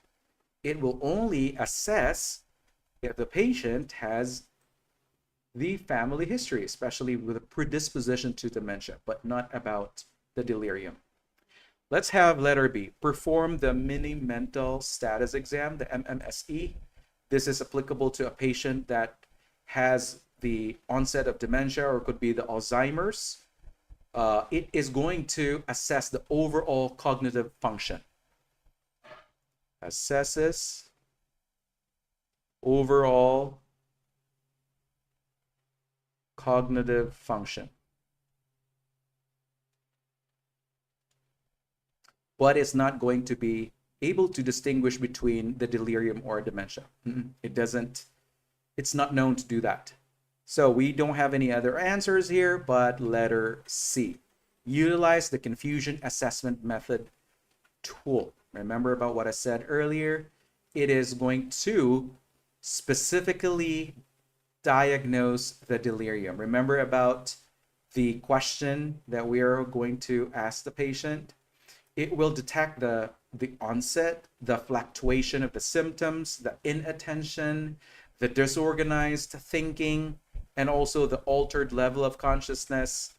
Yeah, those are the items that we are going to test in this patient. All right, so this is the correct answer. What about letter D? Review the patient's regular medications. This is incorrect. Even though the reviewing of the medications can help identify the possible cause of confusion, but it's not going to help differentiate between delirium and dementia. Does not differentiate. Okay. Delirium versus dementia. So again, let's focus on the CAM. If you have forgotten about it already, what are those things that we are checking in the confusion assessment method tool?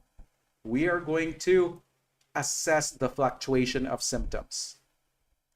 That is one. What else are we checking here? The inattention. Remember about that. We're going to have them repeat those words, ideas. Then there's also disorganized thinking. We're going to have to assess. What else? And the altered level of consciousness. That's another thing that we are going to check.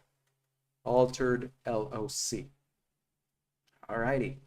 Again, the question is asking about distinguishing between the delirium and the dementia. So make sure that we are choosing the correct tool here. Again, this is going to be the CAM. The MMSE is indicated for dementia, Alzheimer's. Now let's talk about number 7 this time. Which patient should be placed in the room closest to the nurse's station? Is it A, patient with Alzheimer's disease who has a long-term care memory deficit? B, patient with vascular dementia who is on oral meds for depression? C, patient who has developed new confusion, restlessness, and irritability after surgery. Or D, patient with dementia who scored low on the MMSE.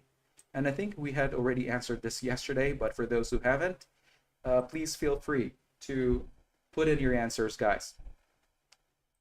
All right. The correct answer for this test item is what? This is the letter C. Answer is letter C. We are asked about which patient should be placed in the room closest to the nurse's station. So basically, the patient here will require more observation. Patient needing frequent observation. So these are the patient rooms that will be so accessible for anybody. Could be nurses, nurses aides that can drop by to check in the patient to see if they're doing okay or not. The patient will require monitoring this time, frequent monitoring. And so if you had answered letter A, patient with Alzheimer's disease who has a long-term memory care or a long-term memory deficit rather, this patient will require monitoring to their condition, but they do not have an immediate safety risk this time.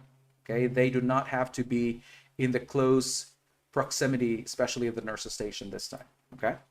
What about letter B? Patient with vascular dementia who is on medications for depression.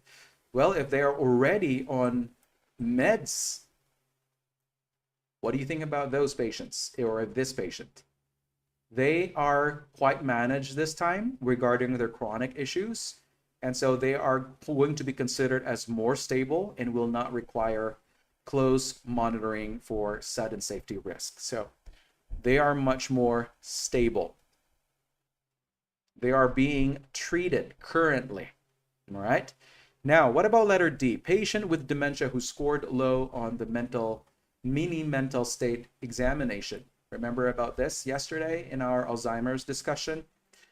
Again, the dementia has a chronic condition this time, and they are going to require consistent care, but not immediate observation, especially that they are not really manifesting any acute changes. Okay, so we are only going to assign the patient's room, or we are only going to assign the room that is closest to the nurse's station to those patients that will have acute changes in condition. Okay, so this is the goal of this test question. Only those patients that have acute changes, neuro changes, or behavioral changes. Close observation. Again, we are talking about a patient that is having delirium, okay? All righty, let's move forward with number 8. A 78-year-old patient enough or stable enough, let's have that marked here, stable enough for transfer from ICU to a progressive care unit, which is basically telemetry, exhibits new confusion. Again, a 78-year-old patient stable enough for transfer from ICU to a progressive care unit exhibits new confusion. What should the nurse plan to do? Is it A, administer lorazepam Ativan as needed and cancel the transfer? B, inform the receiving nurse and proceed with the transfer? C, notify the healthcare provider and delay the transfer? C, I'm sorry, I got that one already. Letter D, obtain an order for restraints if needed and transfer the patient. What would be the best option here? Just taking a peek in your answers, guys. See, letter C.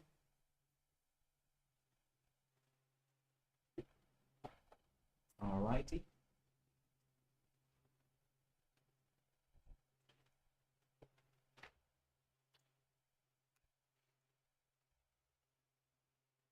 All right. I'm seeing letter C, solid letter C. Guys, recall the scenario here. Remember that the patient is actually coming from ICU, all right? From ICU to progressive care. Okay. Let's tackle this one. Let's have letter A. Administer lorazepam Ativan as needed and cancel the transfer. Do you think that this is appropriate? Remember, guys, that the benzodiazepines or the neuroleptics, they're only going to be administered when all the independent nursing actions are ineffective. Remember that. Exhibits new confusion. Do you have to medicate them right away? No. Benzodiazepines, again, can be done only if only if the independent nursing actions are ineffective. So we are going to mark this as a wrong option. And also canceling the transfer. What do you think about this one? Remember, guys, that the ICU is a busy environment. Take note of the ICU. The patient will be monitored frequently. There's going to be sensory overload, right? The noise of the monitors, the beeping of the cardiac monitor, the IV pump, and also with the machines, ventilators. There's way too many stimulating the patient. They will not be able to get appropriate or needed sleep in the intensive care. And this is one of the primary reasons that our patient will develop the delirium. Again, being overloaded with all the noise, the busyness in the intensive care can precipitate, it can lead to the development of delirium. So if you are going to cancel the transfer, this can worsen the patient's agitation or confusion, okay? Can worsen the confusion. Again, the ICU is an environment that is highly active. You cannot rest in the ICU. Have you been into the ICU yourself? I hope not.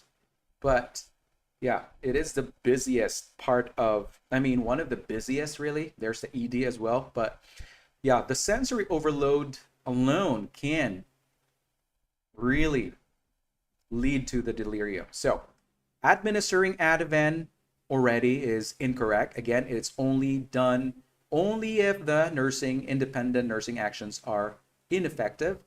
And this one, canceling the transfer, can worsen the patient's delirium. What about letter D? Obtain an order for restraints if needed and transfer the patient. Do we have an evidence that the patient really requires the restraints this time? No. There is no indication according to the scenario. There's only new confusion. Is the patient really that combative or agitated?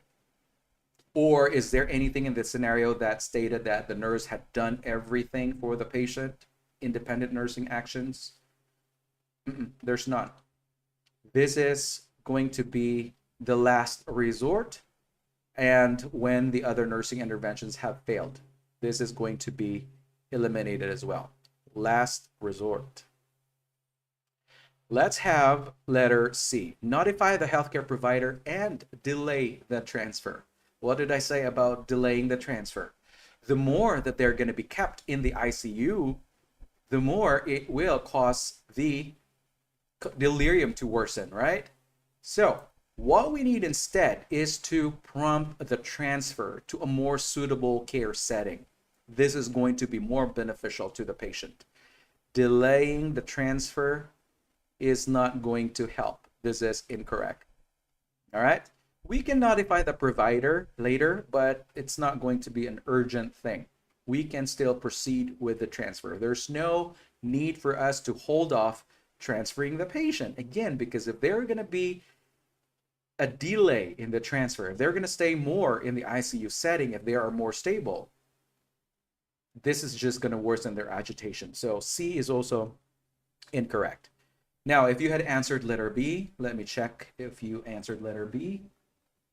Press the like button, please. All right. Well, thank you, Boss Bay. Yes, please do so. Yeah, I'm only noticing about 35 or like 40 out of 60 viewers or 500 viewers. Yeah, kindly do that for us, please. That would really help us out. And we are going to continue giving you free lectures as well. And so, guys, for those who had answered letter B, good job.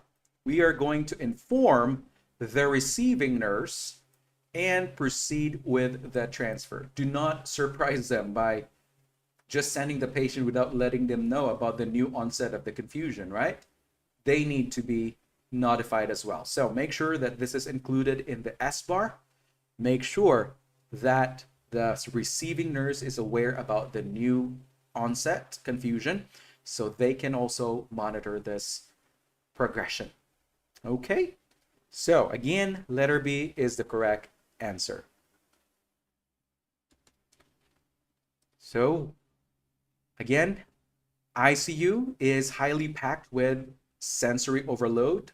This can worsen the delirium. So delaying the transfer can worsen the condition.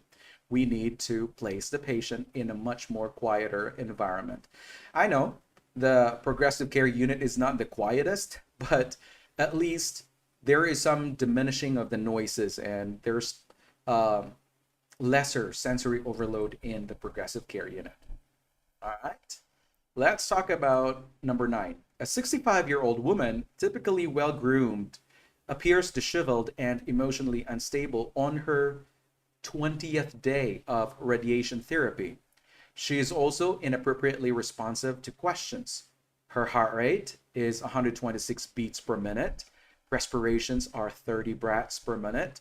And her skin is cold and clammy. What condition should the nurse assess for? A, schizophrenia. B, panic disorder. C, depression. D, delirium.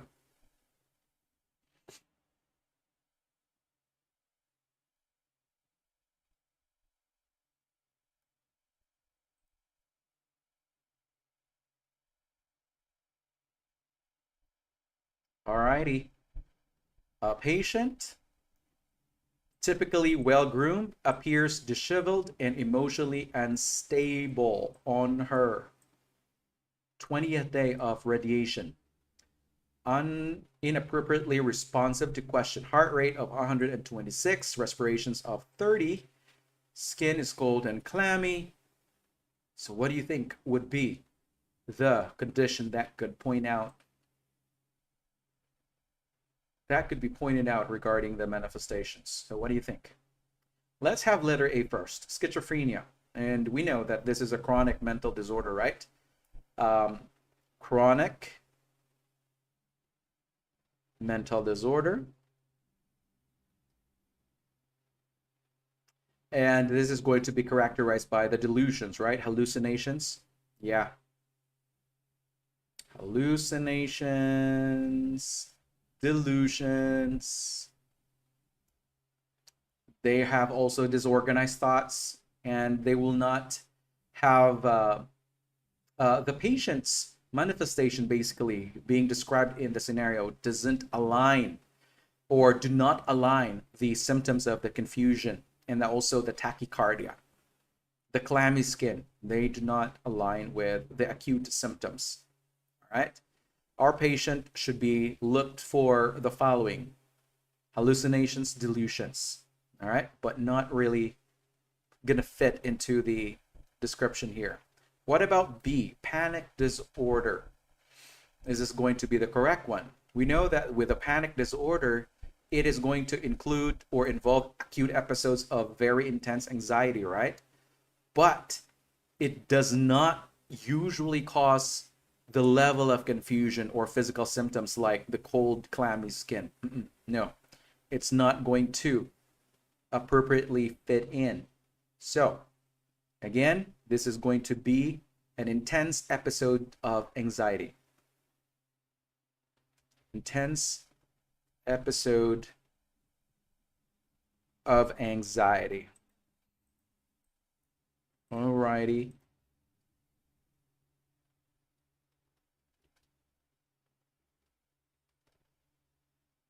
But the cold and clammy skin, it doesn't really match regarding the panic disorder. What about depression? What do you think about that? Depression. Remember that when a person is depressed, especially with a major depression, they are going to be more of having the persistent sadness. They will have lack of interest in doing activities that they previously liked in the past. They will also have changes in their sleep and also the appetite, but they're not going to fit into the acute physical and cognitive symptoms that we have mentioned in our scenario. It's not fitting, especially with the clammy skin, cold, clammy. The tachypnea, it doesn't really fit in. Also the tachycardia. We are eliminating this one as well, so we are done with the selection. We have letter D, delirium. Why? Because with the acute onset of the, what do you have here? Inappropriately responsive to questions, the confusion. This is a clue already, guys.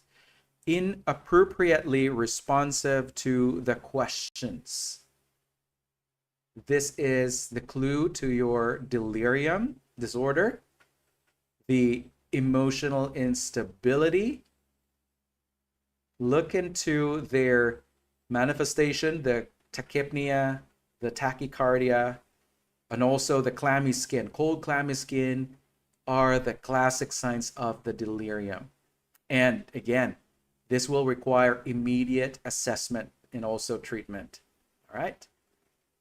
So going back into the concept of the delirium, we should be able to recognize those acute changes, especially identifying those medical emergencies, the tachypnea, the tachycardia. Those are the manifestations that would really require us to treat right away before it can lead to some more complications. All right, moving forward with number 10. An 82-year-old woman experiences short-term memory problems, occasional disorientation, and sees rats in the kitchen a few weeks after her husband's death. She also reports not sleeping and has urinary frequency, not sleeping. She also reports not sleeping and has urinary frequency and burning. What should the home care nurse suspect? Is it A, onset of Alzheimer's disease, B, difficulty adjusting to living alone, C, delayed grieving related to Alzheimer's disease, or is it D, delirium and a urinary tract infection? Question number 10, guys. What's your answer? Of course, it's described so clearly. It's very obvious, right? In our scenario, the patient is having the occasional disorientation. And recall about the short-term memory. Yeah. Think about the delirium. Disorientation as well. What about this one? Seeing rats in the kitchen a few weeks after her husband's death, possibly hallucinating, right? Visual. And reporting not sleeping and has urinary frequency and burning, which are signs of urinary tract infection.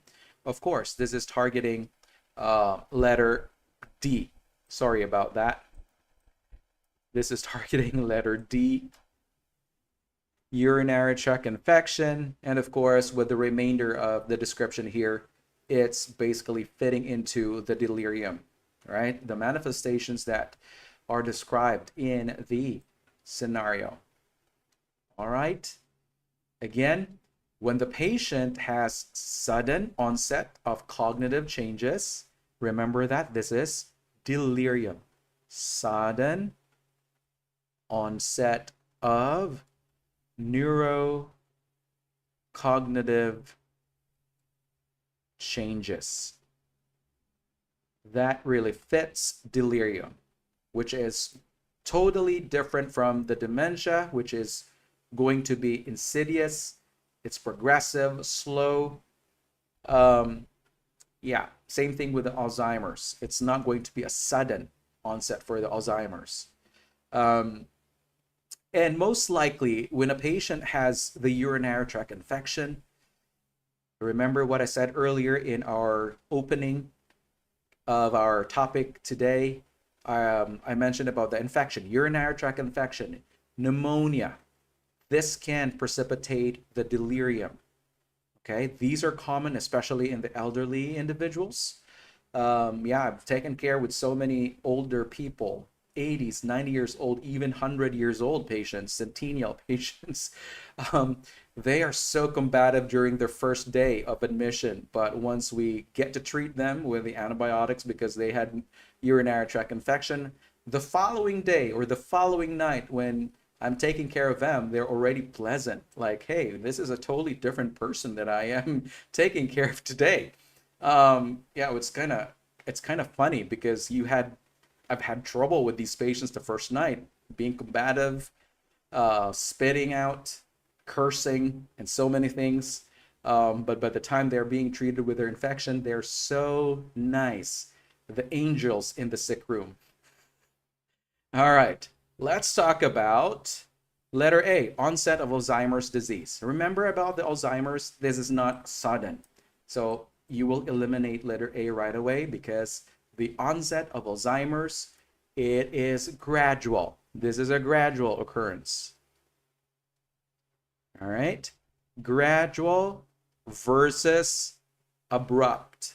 Those are two different things. Okay, and the delirium. And talking about the precipitating cause here, our UTI, yeah, this is not going to point out into Alzheimer's disease, so marking that one as wrong. What about letter B? Difficulty adjusting to living alone. We know that this will take time. This can also give, or it can lead to more stress, anxiety to the spouse, but it does not lead to hallucinations, not typically, okay? And the acute physical symptoms described here are pretty much more on the delirium. So marking this as X as well. What about letter C? Delayed grieving related to Alzheimer's disease. Delayed grieving can cause some emotional distress, but it's not usually accompanied by the acute cognitive and physical symptoms. So it doesn't fit on the delirium manifestation. All right. So we have our answer, which is letter D. Okay. All right. So again, I want you to carefully decipher and distinguish between a chronic and an acute condition. All right. With a delirium, it is an acute condition. It can happen abruptly within days or let's say hours. And again, it has so many contributory factors, and this is something that you need to pay attention to. All righty, number 11. A 65-year-old patient recently diagnosed with delirium attempts to leave the secure unit and shouts, "Open this door. I need to see my doctor for my regular monthly Friday appointment." What should the nurse's response be? Is it A, "Come away from the door and I'll guide you to your room"? B, "Today is Tuesday and you are in the hospital. My name is Anne and I am your nurse." C, "The door is locked to ensure you do not get lost." D, "Come and have your lunch before you see the doctor." What is your answer here this time, guys?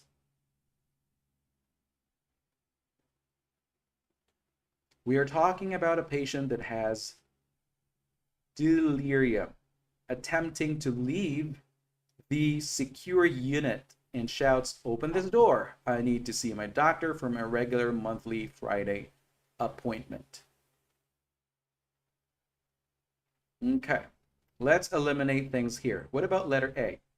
Come away from the door and I'll guide you to your room. This is incorrect because we know that redirecting the patient is very helpful, but the response from the nurse is not really addressing the confusion about the time and place.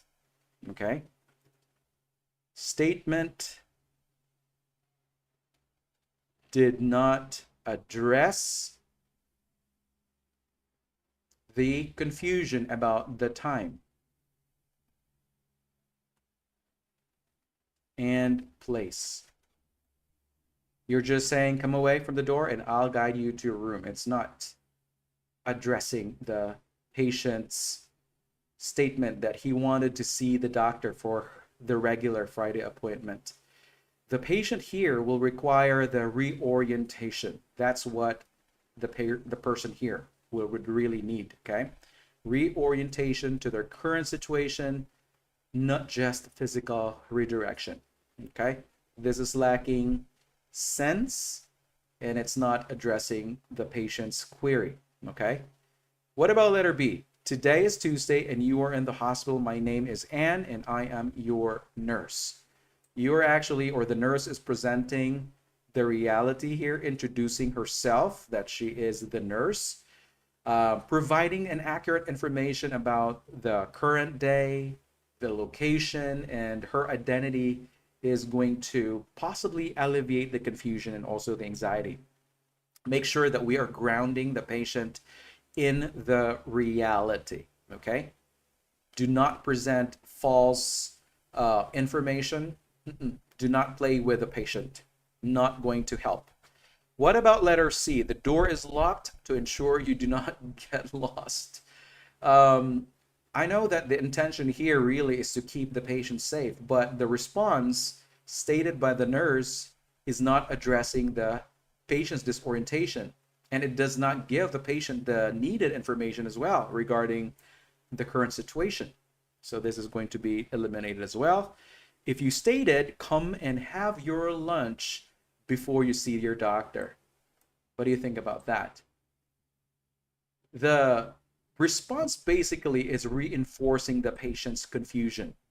And the nurse here is implying that they will see the doctor soon, which is not accurate.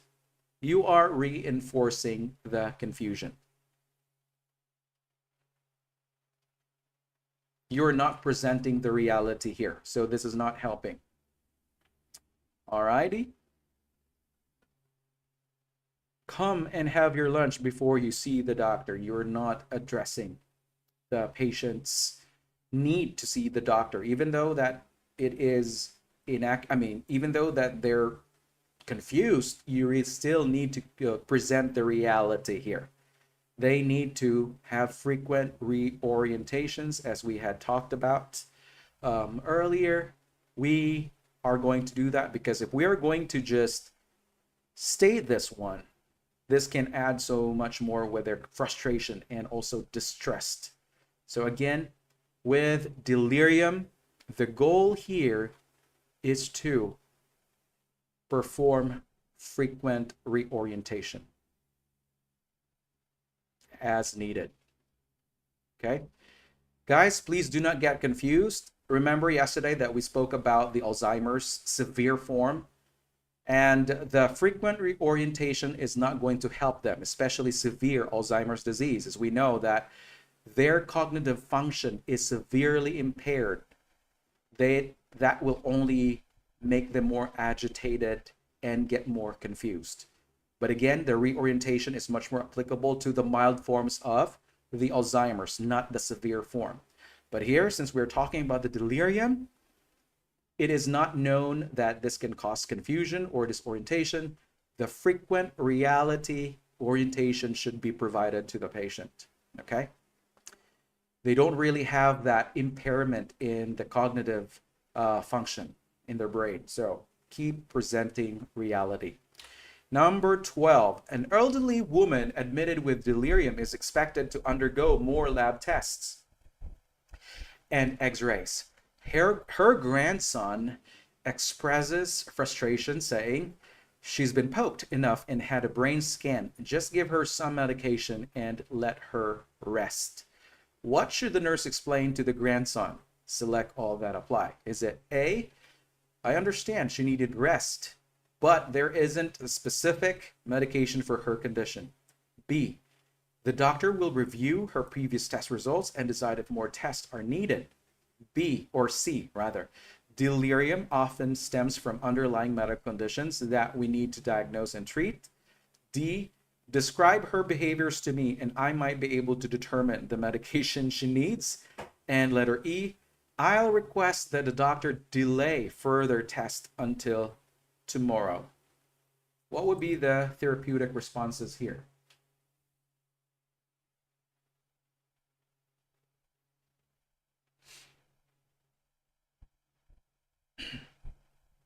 This is a select all that apply, guys, for question number 12. Select all that apply. So which of the nursing statements or the nurse's statements that will be therapeutic in response to the son's statement?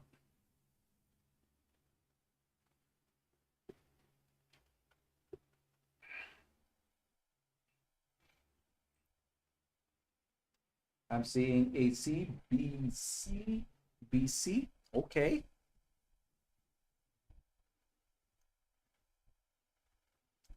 All right, let's try to rationalize this time. Let me have letter E first. I like to start with, I don't know what's with me, but I always start to eliminate things from the bottom. Every time. I've never missed doing that. I always like to start from the bottom. Letter E, I'll request that the doctor delay further tests until tomorrow. Requesting to delay the test. Do you think that this can treat the patient? Will it resolve the problem if we are going to request for postponement of the blood draw or the test? We know that the testing here is actually needed in order for us to promptly treat the problem, right? The delirium. So it is unnecessary to do this delay tactic. It's not going to treat, it's not going to identify the problem, it's not going to give us timely intervention for this patient. It can worsen if we're not going to address it right away. So we will eliminate letter E. What about letter D? Describe her behaviors to me and I might be able to determine the medication she needs. Who are you, nurse? You're now a medical provider? The medications that that's going to be decided is going to be done by the medical provider. It's not on the nurse based on the comprehensive assessment. We don't have that scope.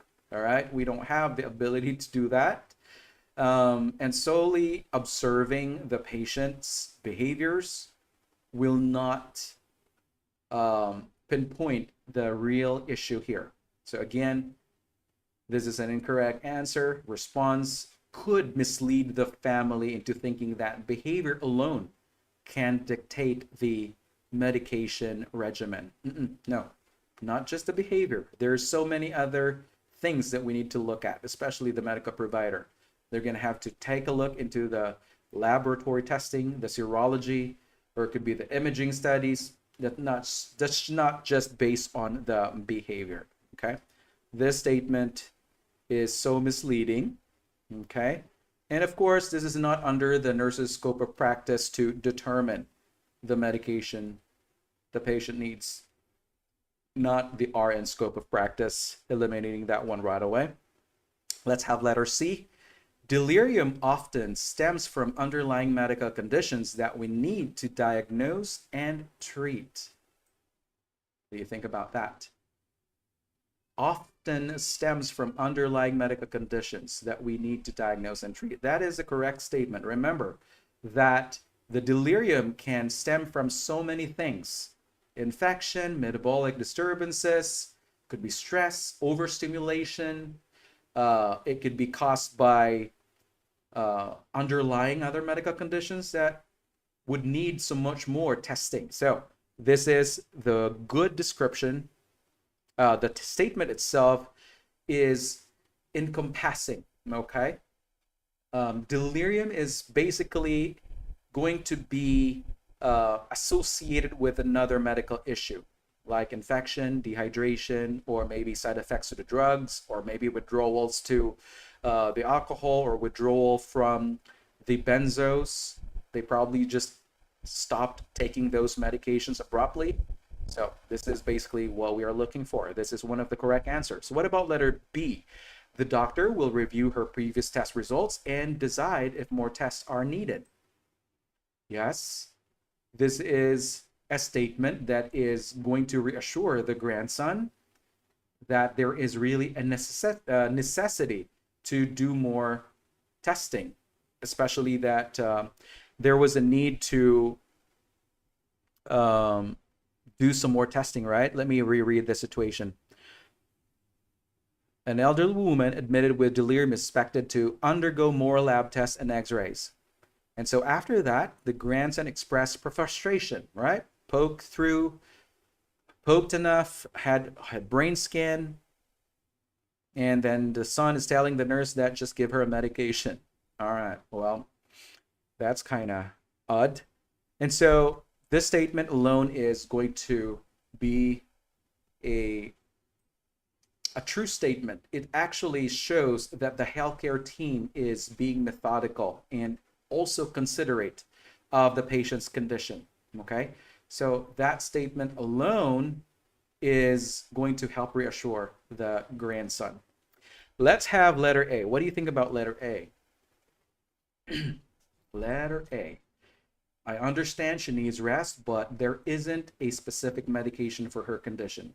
Yes, this is a statement acknowledging that the patient is going to need rest, while at the same time, you are also clarifying that there is no specific medication for delirium.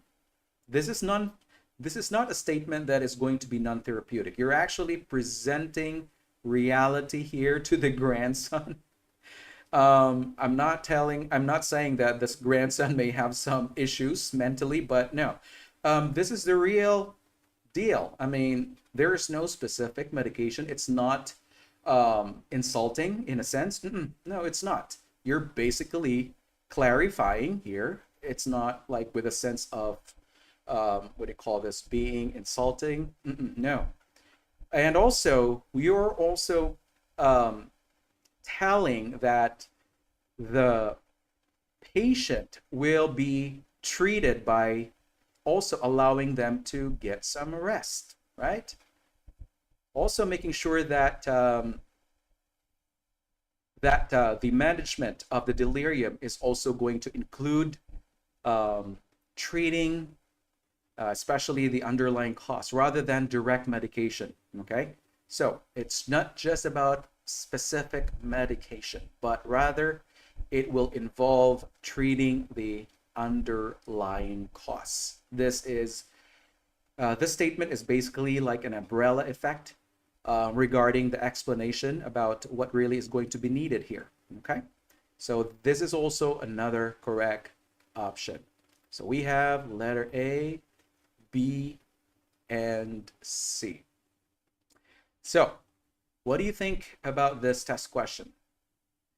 Well, this is really going to allow you to educate the members, the family members, about the importance of having the diagnostic tests in order for us to properly treat the patient with a delirium, making sure that we give them an accurate information, not just giving them false reassurance. We're actually giving them reality that these are specific treatments that we can do for the patient. You're not going to give them false reassurance this time. You got to be truthful. What the diagnostic test is meant to do, or if there is an information like what the son had said, you really need to address that by telling them that there is no specific medication that can treat the mother's condition. All right. We need to give them factual information instead of just ignoring it. If you're just going to ignore, you're not going to deal with the fact, then the patient or the patient's son will assume that there is such thing that could possibly be given in order to treat their mom. A specific medication is not known to do that. Let's have number 13. A nurse attempts to draw blood from a patient diagnosed with delirium. The patient shouts, "Stop, leave me alone. What are you trying to do with me?" Or "What are you trying to do to me? What's happening to me?"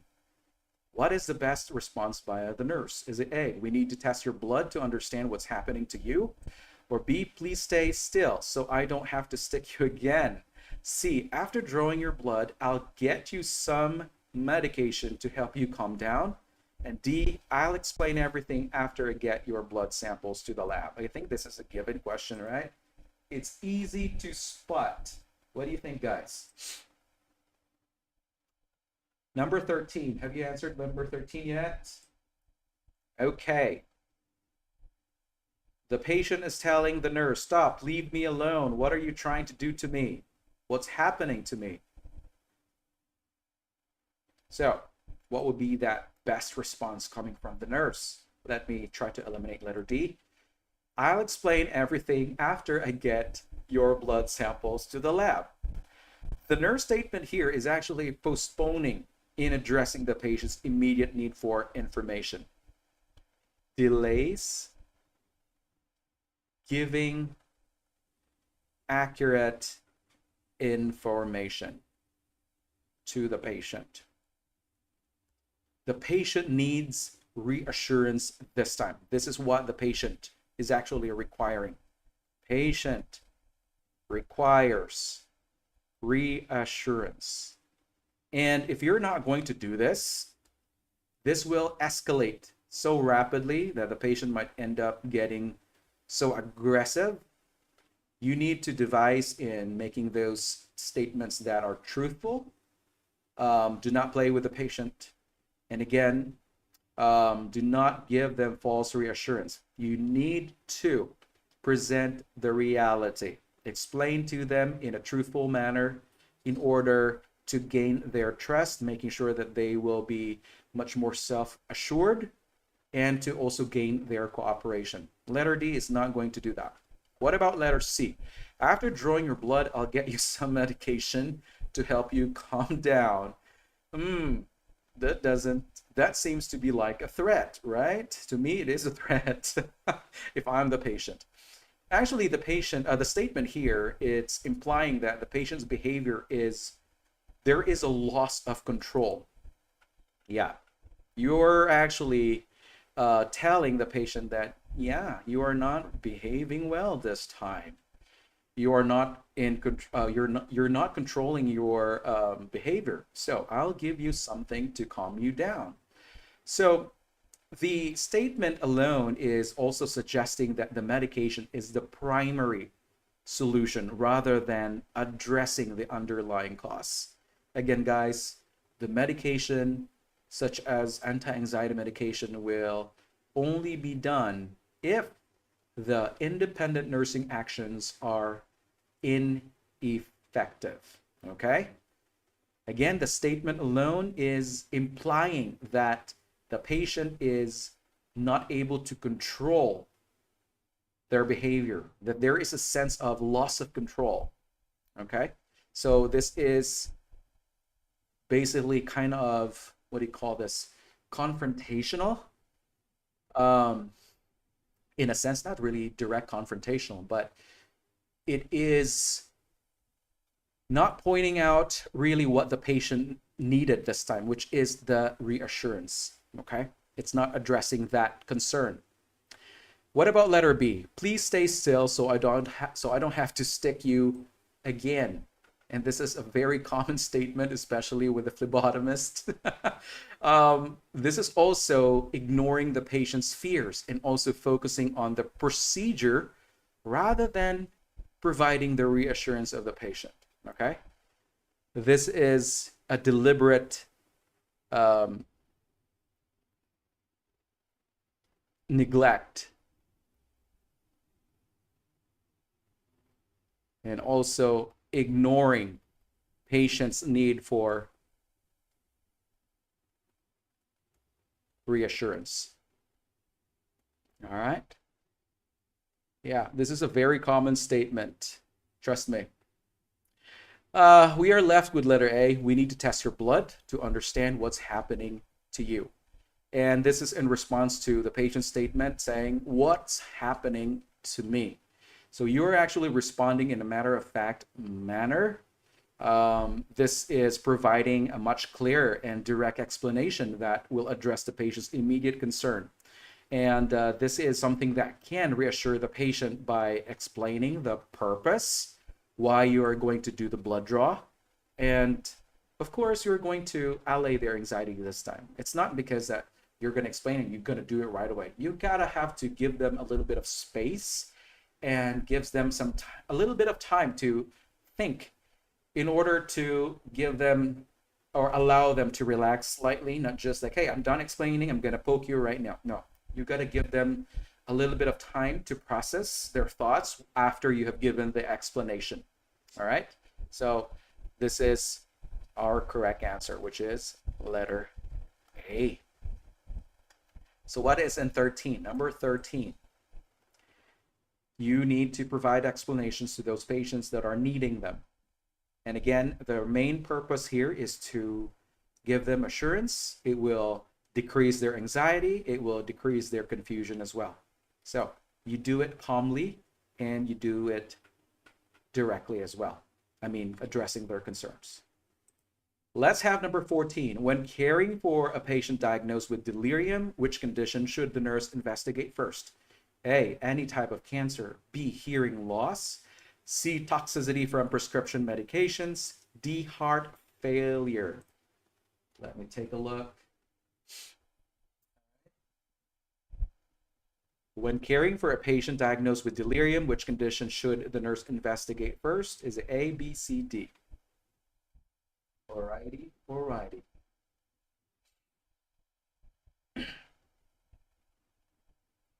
Good.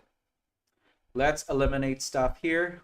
Having letter A right now, any type of cancer. We know that cancer can lead to complications, especially cognitive changes, and it will typically progress more slowly than delirium. Slow progression. And as we know that delirium is sudden, right? It can occur in just a few days, right? Cancer is slowly progressing, while delirium is going to be sudden onset. So the acute onset of the delirium symptoms suggests more of immediate and reversible cause. So this option will not be a primary concern for this patient. I mean, it doesn't really cause a sudden delirium or a sudden onset of the delirium, I should say. What about B, hearing loss? Do you think that hearing loss can contribute to the confusion, especially the delirium? No, it does not. We know that hearing loss can also contribute to confusion, but not a primary cause of delirium. Okay? What we can do here is to address the hearing loss, maybe, but this is something that's not going to be requiring immediate priority this time. Okay? Not that one. What about this letter D, heart failure? Do you think heart failure can be a condition that we should investigate first? You think? We know that heart failure can also affect the cognition, especially if there is poor oxygenation, but it doesn't really cause a rapid onset of delirium, because we know that heart failure is a slowly progressing disorder, right? It doesn't happen instantaneously. And so what we are supposed to do here in this test question is to look for those contributory factors that can cause a sudden onset, a sudden event that can be reversible. Okay, so the clue for this test question is to look for those conditions that can cause rapid onset. Okay? Factors that can cause rapid onset of signs and symptoms in delirium, and those conditions that can also be reversible. Okay? Do you think heart failure is reversible? No. Remember about what I said earlier in the previous slides? Cancer, is it reversible? No. Same thing with a hearing loss. So our goal here is to identify that contributory factor that can cause sudden onset of the manifestations in delirium, especially the toxicity of prescriptions, toxicity from prescription medications. And this is something that can be reversed as well. And this will take priority. Investigate first. Right? Timely assessment can also provide us time to intervene in a timely fashion. Okay? So our answer should be letter C. Again, our focus in this test question is for you to identify those contributory factors that can cause a sudden onset of the manifestations, let's say the delirium. And we want to make sure that we are going to prioritize that one. Let's move on to number 15. When assessing for delirium, which characteristic distinguishes it from other cognitive disorders? Is it A, variations in mental status and awareness throughout the day? Is it B, inability to recognize objects despite normal sensory function? Or is it C, gradual decline in social or occupational functioning? Or is it D, severe memory loss resembling amnesia? So it's telling us when assessing for delirium, which characteristic distinguishes it from other cognitive disorder. Remember about the characteristic I mentioned earlier during the assessment findings discussion. All right, be careful, guys, in answering. Take note about the fluctuations of their orientation, their level of consciousness. Remember about that. It can change throughout the day. That was my clue earlier. All right, let me try to eliminate some things here. What about letter D? Let me try letter D. Severe memory loss resembling amnesia. We know that memory loss can occur in both delirium, right? Severe memory loss. We're talking about this one. But if we're just talking about memory loss, it can happen to both the delirium and also the dementia. However, though, the severe memory loss, remember that this is more characteristic in the dementia, not the delirium. Remember that delirium will have short-term memory loss, not really about long-term, okay? When we are talking about dementia, and if we are going to classify it according to the severity, let's say the Alzheimer's disease, early stage, they will have a more preserved long-term memory loss, but they will have short-term memory loss. But towards the end in Alzheimer's disease, the severe type, both short-term and also long-term memory will also be impaired. Okay, so please take note of that. Don't forget that concept. That's very important. Now, what about letter C? Gradual decline in social or occupational functioning. What do you think about gradual decline, social, occupational functioning? You have a clue here, gradual. Yeah, this is pointing towards more of dementia. As we know that delirium is abrupt, sudden occurrence. So this is also going to be a wrong option. Now let's have letter B. Inability to recognize objects despite normal sensory function. Inability to recognize objects? What is this? We talked about this yesterday in Alzheimer's disease. Unable to recognize objects despite normal sensory function. This is characteristic of dementia. Why? Remember about the Alzheimer's disease having the agnosia? Yeah, this is characteristic in dementia. It does not describe the delirium. It's not known to cause agnosia. Be careful. Letter A, this is what we are looking for. Variations in the mental status and awareness throughout the day. The patient is known to have marked fluctuation in their consciousness and also in their cognitive function. This can rapidly change throughout the day. They might have some periods of clarity. They will also have sudden periods of disorientation, disorganized thoughts, agitation. And so this is the main hallmark in delirium. The variations, basically this is synonymous to the fluctuations in LOC and also cognitive impairment. Do not forget this, guys. All right, please recall that this is the hallmark in delirium. Fluctuation. In LOC, they could be drowsy at one point, they could be obtunded, they could be alert, they could be responsive at some point in a short period. Okay, this is the characteristic manifestation of delirium. All right, so I hope that you're retaining this, guys. All righty. All right, so let me go back into that table in order to reinforce your learning. Let's take a look into that picture.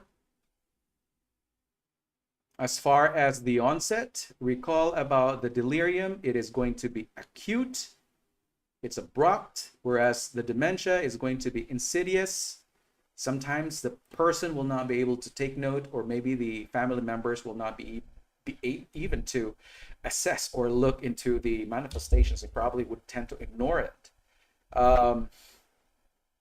And also with the level of consciousness, there is going to be fluctuation.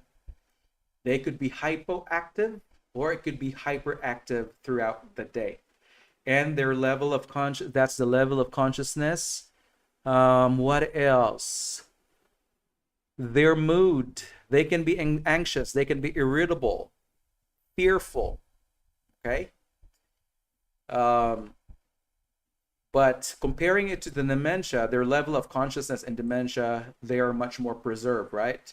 And also the mood, there's also lability in the mood for the dementia patient, but it's more accentuated with the personality traits. All right, let's go back to that question. What item did we have? I think we are in the next page. Okay, number 16 this time. When caring for a patient with delirium, what is the primary action the nurse should take? Is it A, using low-dose antipsychotic medications to manage the behavior? B, determining the underlying cause of the delirium? C, adjusting the environment to improve orientation? And D, reducing or stopping all current medications? We already talked about this, guys, so I'm testing you if you're able still to recall the main goal of the treatment in a patient with delirium. Again, what is the primary action the nurse should take? Remember about assessment? What do you think about that? Okay, primary action. Remember, guys, that the antipsychotic medication is only going to be given only if the independent nursing actions are ineffective.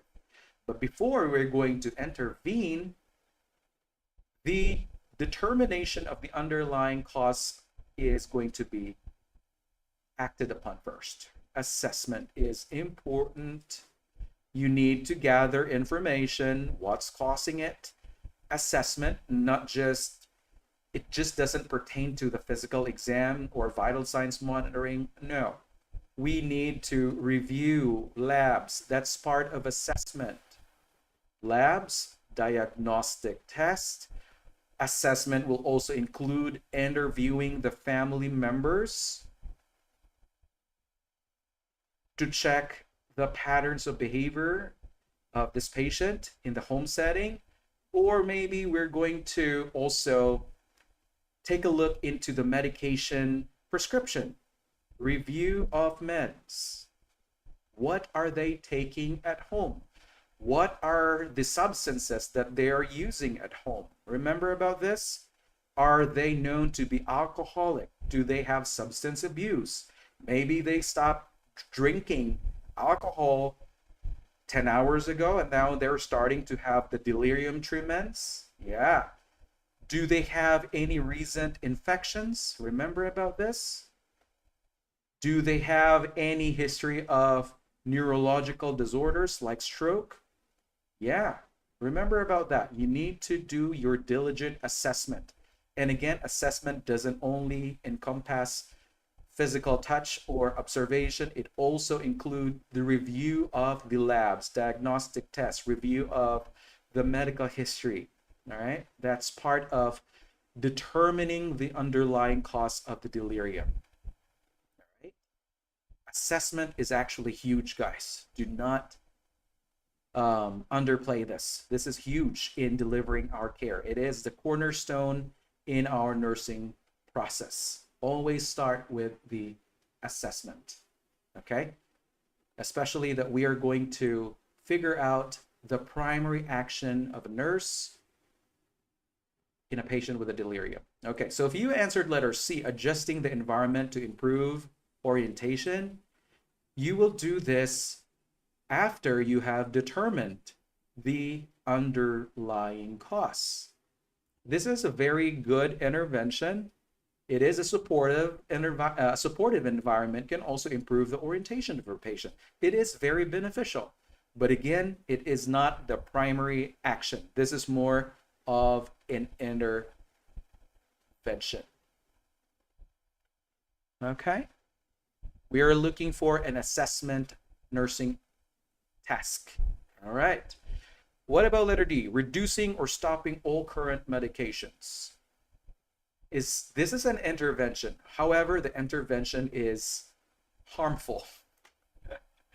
A harmful intervention. This is an intervention that is supportive. This one is a harmful intervention, not indicated. And of course, discontinuing the medication by the nurse is not in the scope of practice of an RN, right? No, it isn't. Harmful intervention. The decision will come from the medical provider.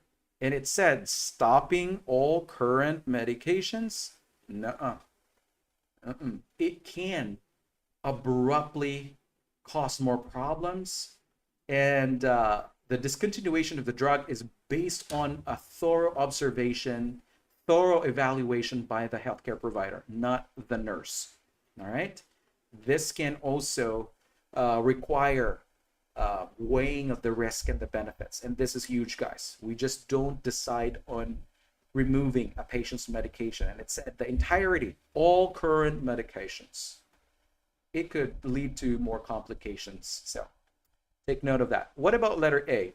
Using a low-dose antipsychotic medications to manage behavior. And again, this is an intervention already. And we know that the administration of the antipsychotic can help symptoms. We know that. But then again, we need to investigate first the underlying cause. Always start with that. Identify the underlying cause. Okay? That is very important. We need to do our diligent assessment. This one right here. Assessment, review of labs, diagnostic test, interview of significant family members or caregivers, review of medications, review of substances, infections, neurological events. These are things that we need to investigate, okay? So many things and so many others. So our correct answer here is letter B. All right. We are being asked about the primary action by the nurse. It's not asking about providing a care or providing a immediate action. It's not demanding us to do an immediate action. It's a generic question about the treatment of a patient with delirium. It's not requiring us to act on it right away. No, it's not prompting us to do that in this test question. It doesn't have that kind of context. And so our priority here is to basically gather as much information as we can to identify the root cause of the condition. All right, so that we can properly determine what that cause is, so the medical provider can give the effective treatments or those known treatments that can treat or that can resolve the patient's condition. Number 17, for a patient with delirium, what is a realistic short-term goal to achieve within 2 to 3 days? Is it A, describe their experience with delirium, or is it B, return to a regular sleep-wake cycle, or is it C, become oriented to time and place, and D, restore normal bowel and bladder function? Your answer, please. Number 17. Your answer.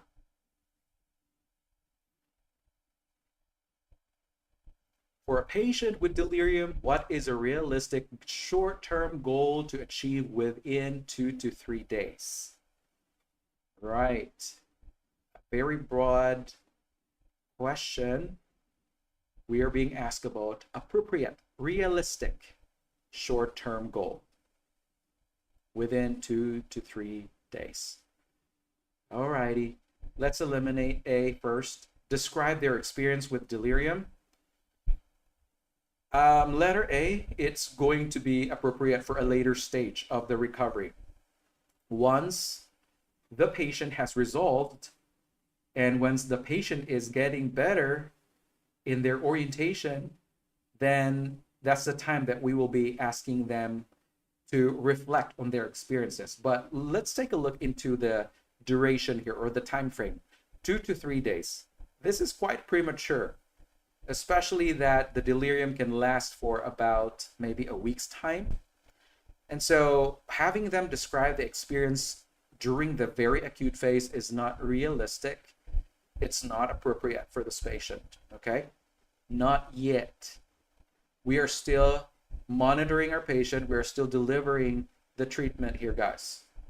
What about letter B? Return to a regular sleep-wake cycle. Well, the goal may take a little bit longer in order for us to achieve this, or the patient to achieve this. And also, the return of the regular sleep-wake cycle is also dependent on how we're able to resolve the underlying cause of the delirium.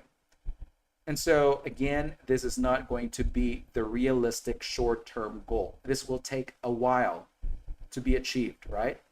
Because the sleep-wake cycle is also dependent on how the patient is able to recover from all the manifestations. We need to make sure we treat the underlying cause first. If it's going to take time for the treatment, let's say it will probably take good 4 or 5 days to treat their electrolyte imbalances, or it will be about an infection. It could take a while. And so this sleep cycle is not really going to be achievable around this time. It is going to take some time. Now, letter C, become oriented to time and place. I think this is more of a realistic goal. It is much more feasible because it will also, the goal here is actually going to reduce the confusion, right? And also the anxiety. And so again, this is something that you could really attain in a shorter time. Let's say 2-3 days. Once you have already given those preliminary interventions, let's say the urinary tract infection, or it could be the hypoxemia, you probably would see more of the improvement, especially in their mental state, their level of consciousness, their alertness. Usually it will be managed faster compared to the others, like the sleep-wake cycle, or the this one right here. Now, letter D, restore normal bowel and bladder function. Well, this is something that is going to take a little bit longer to achieve, and it's not really the primary focus in the treatment of delirium. All right, not the primary focus. The primary focus of our care in delirium is basically on the level of consciousness and their cognitive function. Please remember that, guys. Do not stray away from this two: level of consciousness and the cognitive function. These are the primary indicators that we should be assessing in our patient. All right, because as we know that there is rapid fluctuations, and also the cognitive function. We got to monitor of our patients' agitation, their level of confusion, the disorientation from time to time. We need to keep reorienting them as well. Number 18, based on the understanding of disorientation in patients with delirium, what should be the nurse's priority in the plan of care? Is it A, introducing oneself and ensuring the patient is attentive? B, preventing the patient from napping during the day? C, encouraging the patient to reminisce with visitors? D, avoiding arguments about the patient's false beliefs? Based on the understanding of disorientation in patients with delirium, what should be the nurse's priority in the care plan? Are you supposed to select letter A, B, C, or D? What do you think?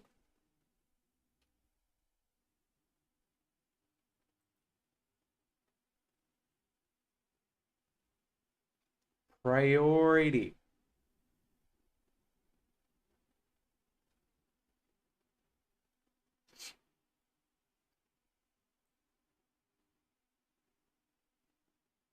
All right, let me try to eliminate options. Let's have letter D first. Avoiding arguments about the patient's false beliefs.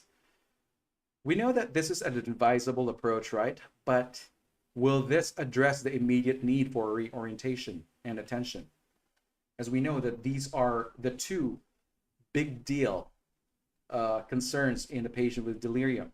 Again, reorientation and attention.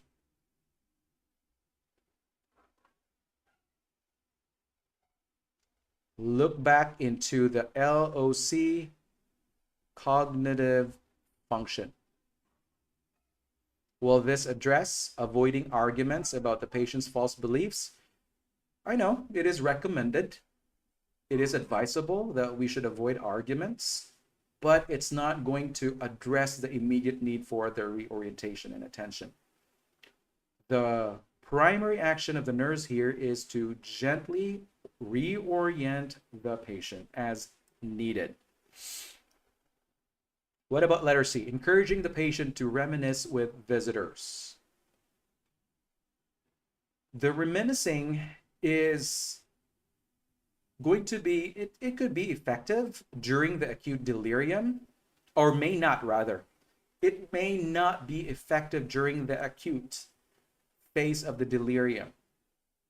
When the patient is, when the cognitive function of the patient is impaired, the reminiscing with the visitors is not going to be effective this time. So what we're going to focus instead is on reality orientation to the present. Reality orientation.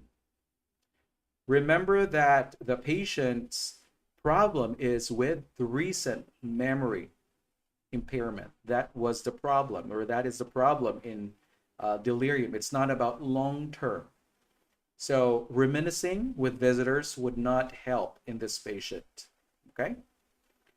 We are going to specifically give them reorientation as frequently as we can and as needed. Let's have letter B, preventing the patient from napping during the day. What do you think about that? This is going to be quite challenging, guys. Preventing the patient from napping during the day. In the acute phase, guys, when your patient is with probably they're recovering from an acute infection, maybe sepsis, or let's say if they are recovering from a stroke, or maybe recovering from the overstimulation in the ICU,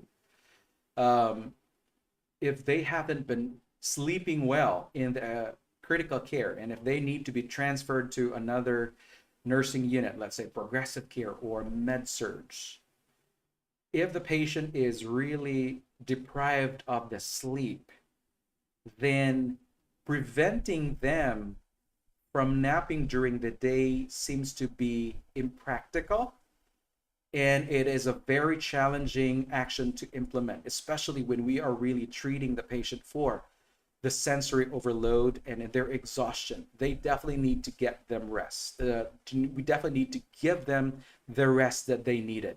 Okay, what we can do here is to basically allow them to get that rest first, and then later on we can manage the sleep cycle. We can do that later on as soon as the patient had achieved that needed rest during the acute phase. Okay, this is important for you to remember, guys. If your patient is overly exhausted, just sleep deprived, you need to meet that need first thing. Okay, after that, the patient has achieved that sleep, then that's the time that you're going to have to transition into managing their naps. Now, this is a time that you're going to have to diminish or reduce their naps during the day, having the blinds open during the daytime, so they will see, hey, it's daytime. It's time for us to do more activities. So that would be the appropriate way of transitioning from being sleep deprived into transitioning into the patient's sleep cycle, okay? Or managing the patient's sleep cycle pattern. That should be the correct way of doing it, okay? So again, letter B is impractical, and it's very challenging. We should not be forcing wakefulness during the acute phase, because if we are forcing them to be awake during the acute phase, this can further cause more agitation and also confusion. All right? So please understand about managing the patient's transition from being sleep deprived into managing it into their regular sleep cycle. All right? So letter A, introducing oneself and ensuring the patient is attentive. It is the primary action that you should implement here because it can address the issues with attention. We're also giving them the reality that, hey, I'm your nurse today. I am going to be taking care of you throughout the shift.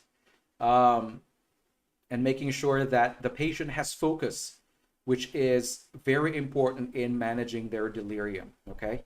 And so if you're going to do this repeated reorientation or reintroduction of yourself, this is going to ensure that the patient is attentive, and this will help them ground in their current reality, and this will eventually reduce their confusion. All right? Now, for number 18, our focus here is definitely to reorient the patient and address immediate cognitive and attention related issues. All right? Let's have number 19. I don't know if you still have number 19. Let's try. Okay. Number 19. A patient in the ICU for 3 days following a severe heart attack begins to show fluctuating consciousness, illogical thinking, and anxiety, including hallucinations of baby angels. While awaiting further consultations, what should the nurse prioritize? Select all that apply. Is it A, minimize exposure to unfamiliar stimuli? B, do not challenge the patient's perceptions of baby angels? C, inform the patient about his medical condition? D, gently reorient the patient as needed? And E, notify the family about the onset of dementia.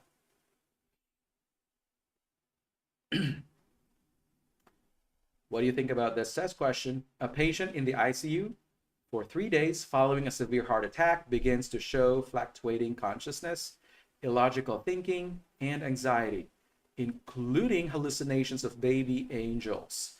While awaiting further consultations, what should the nurse prioritize? And you have an option to select all that apply. ACD, okay.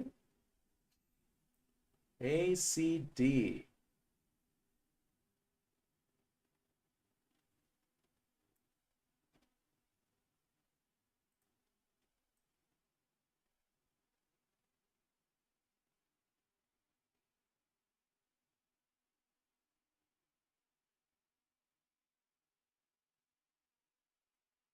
Let me see some more.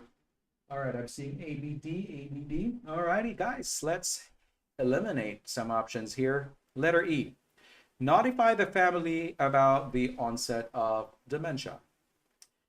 Is this a characteristic of dementia? Remember about the onset? No, this is not dementia. Remember that the scenario is on a patient in the ICU for 3 days, and then following that, there is now fluctuation of the consciousness, illogical thinking, anxiety. This is delirium. Remember about the dementia, it is slowly progressing. This one is abrupt. Okay? So, this is not onset of dementia. This is wrong. Remember that it's been 3 days after in ICU. All right, that is delirium. Okay. What about letter D? Gently reorient the patient as needed. Well, you should be providing the frequent reorientation, right? You got to be gentle doing that. You want to make sure that your approach here will be methodical as well. Do not force the patient, but what you're going to do is just present the reality. Don't be stern about it. What you're going to do here instead is you're going to have to gently reminding them about the current day, the time, the place. Hey, Mr. Smith, I'm your nurse today, and I'll be taking care of you for the entire 12 hours. Today is Wednesday, and it is about 12 noon right now. And you're in the hospital right now. You're being treated because you are not feeling well. Okay? So you got to do that. Gentle reorientation. So that's part of the nursing intervention. What about letter C? Inform the patient about his medical condition. Do you think that this is going to be appropriate around this time? Inform the patient about his medical condition. Is this appropriate? This is probably not going to be beneficial for this patient, especially if they're experiencing confusion, right? Or if they have fluctuation in their consciousness. This will not be effective. All right? Not effective or not beneficial when the patient is having fluctuations of confusion and also fluctuations in their level of consciousness. They might not be able to process or retain those information that you are giving. So this is not going to be effective.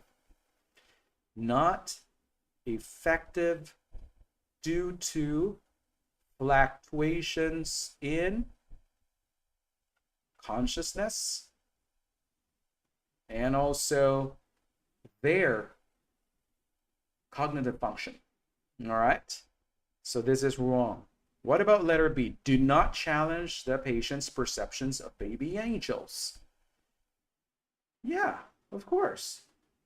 Because if you are going to argue, or if you're going to be confrontational with the patient's hallucinations, this can further increase their agitation and confusion. All right? Do not challenge.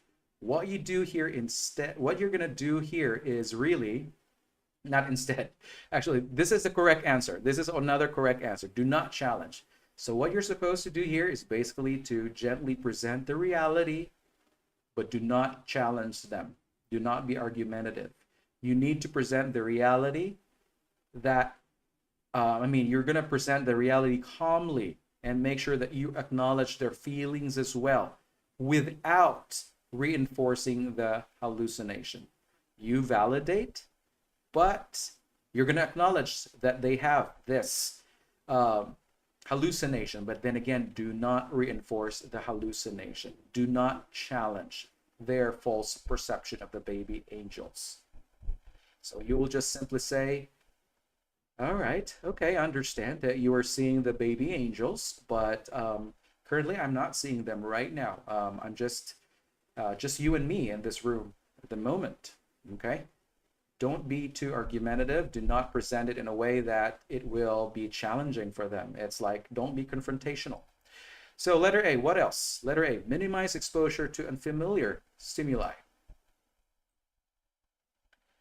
Yes, we know that with the sensory overload, this can also worsen the patient's delirium. That's why there's a need for us to minimize the noise. We're also going to provide them a calm environment. Remember about that first scenario that we talked about? Was it the first scenario about that nurse transferring a patient from the ICU to the progressive care unit, and she noticed that there is a new onset of confusion? And yeah, there was a good need, or there was a need for us to transfer that patient because of this sensory overload happening in the ICU.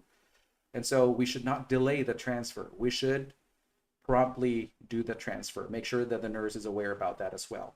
Okay, so our goal here is to make sure that our patient is avoiding all those unnecessary changes in the patient's surroundings, diminish those sensory overload, stimulation. All right, so we have our correct answers. We have letter A, we have letter B, and letter D. Don't forget that. All right.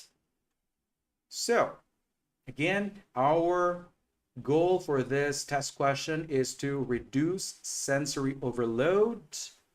That will reduce the interventions that will reduce the sensory overload, and we also need to provide our patient with gentle reorientation without challenging their altered perceptions. That would be the safest nursing actions this time.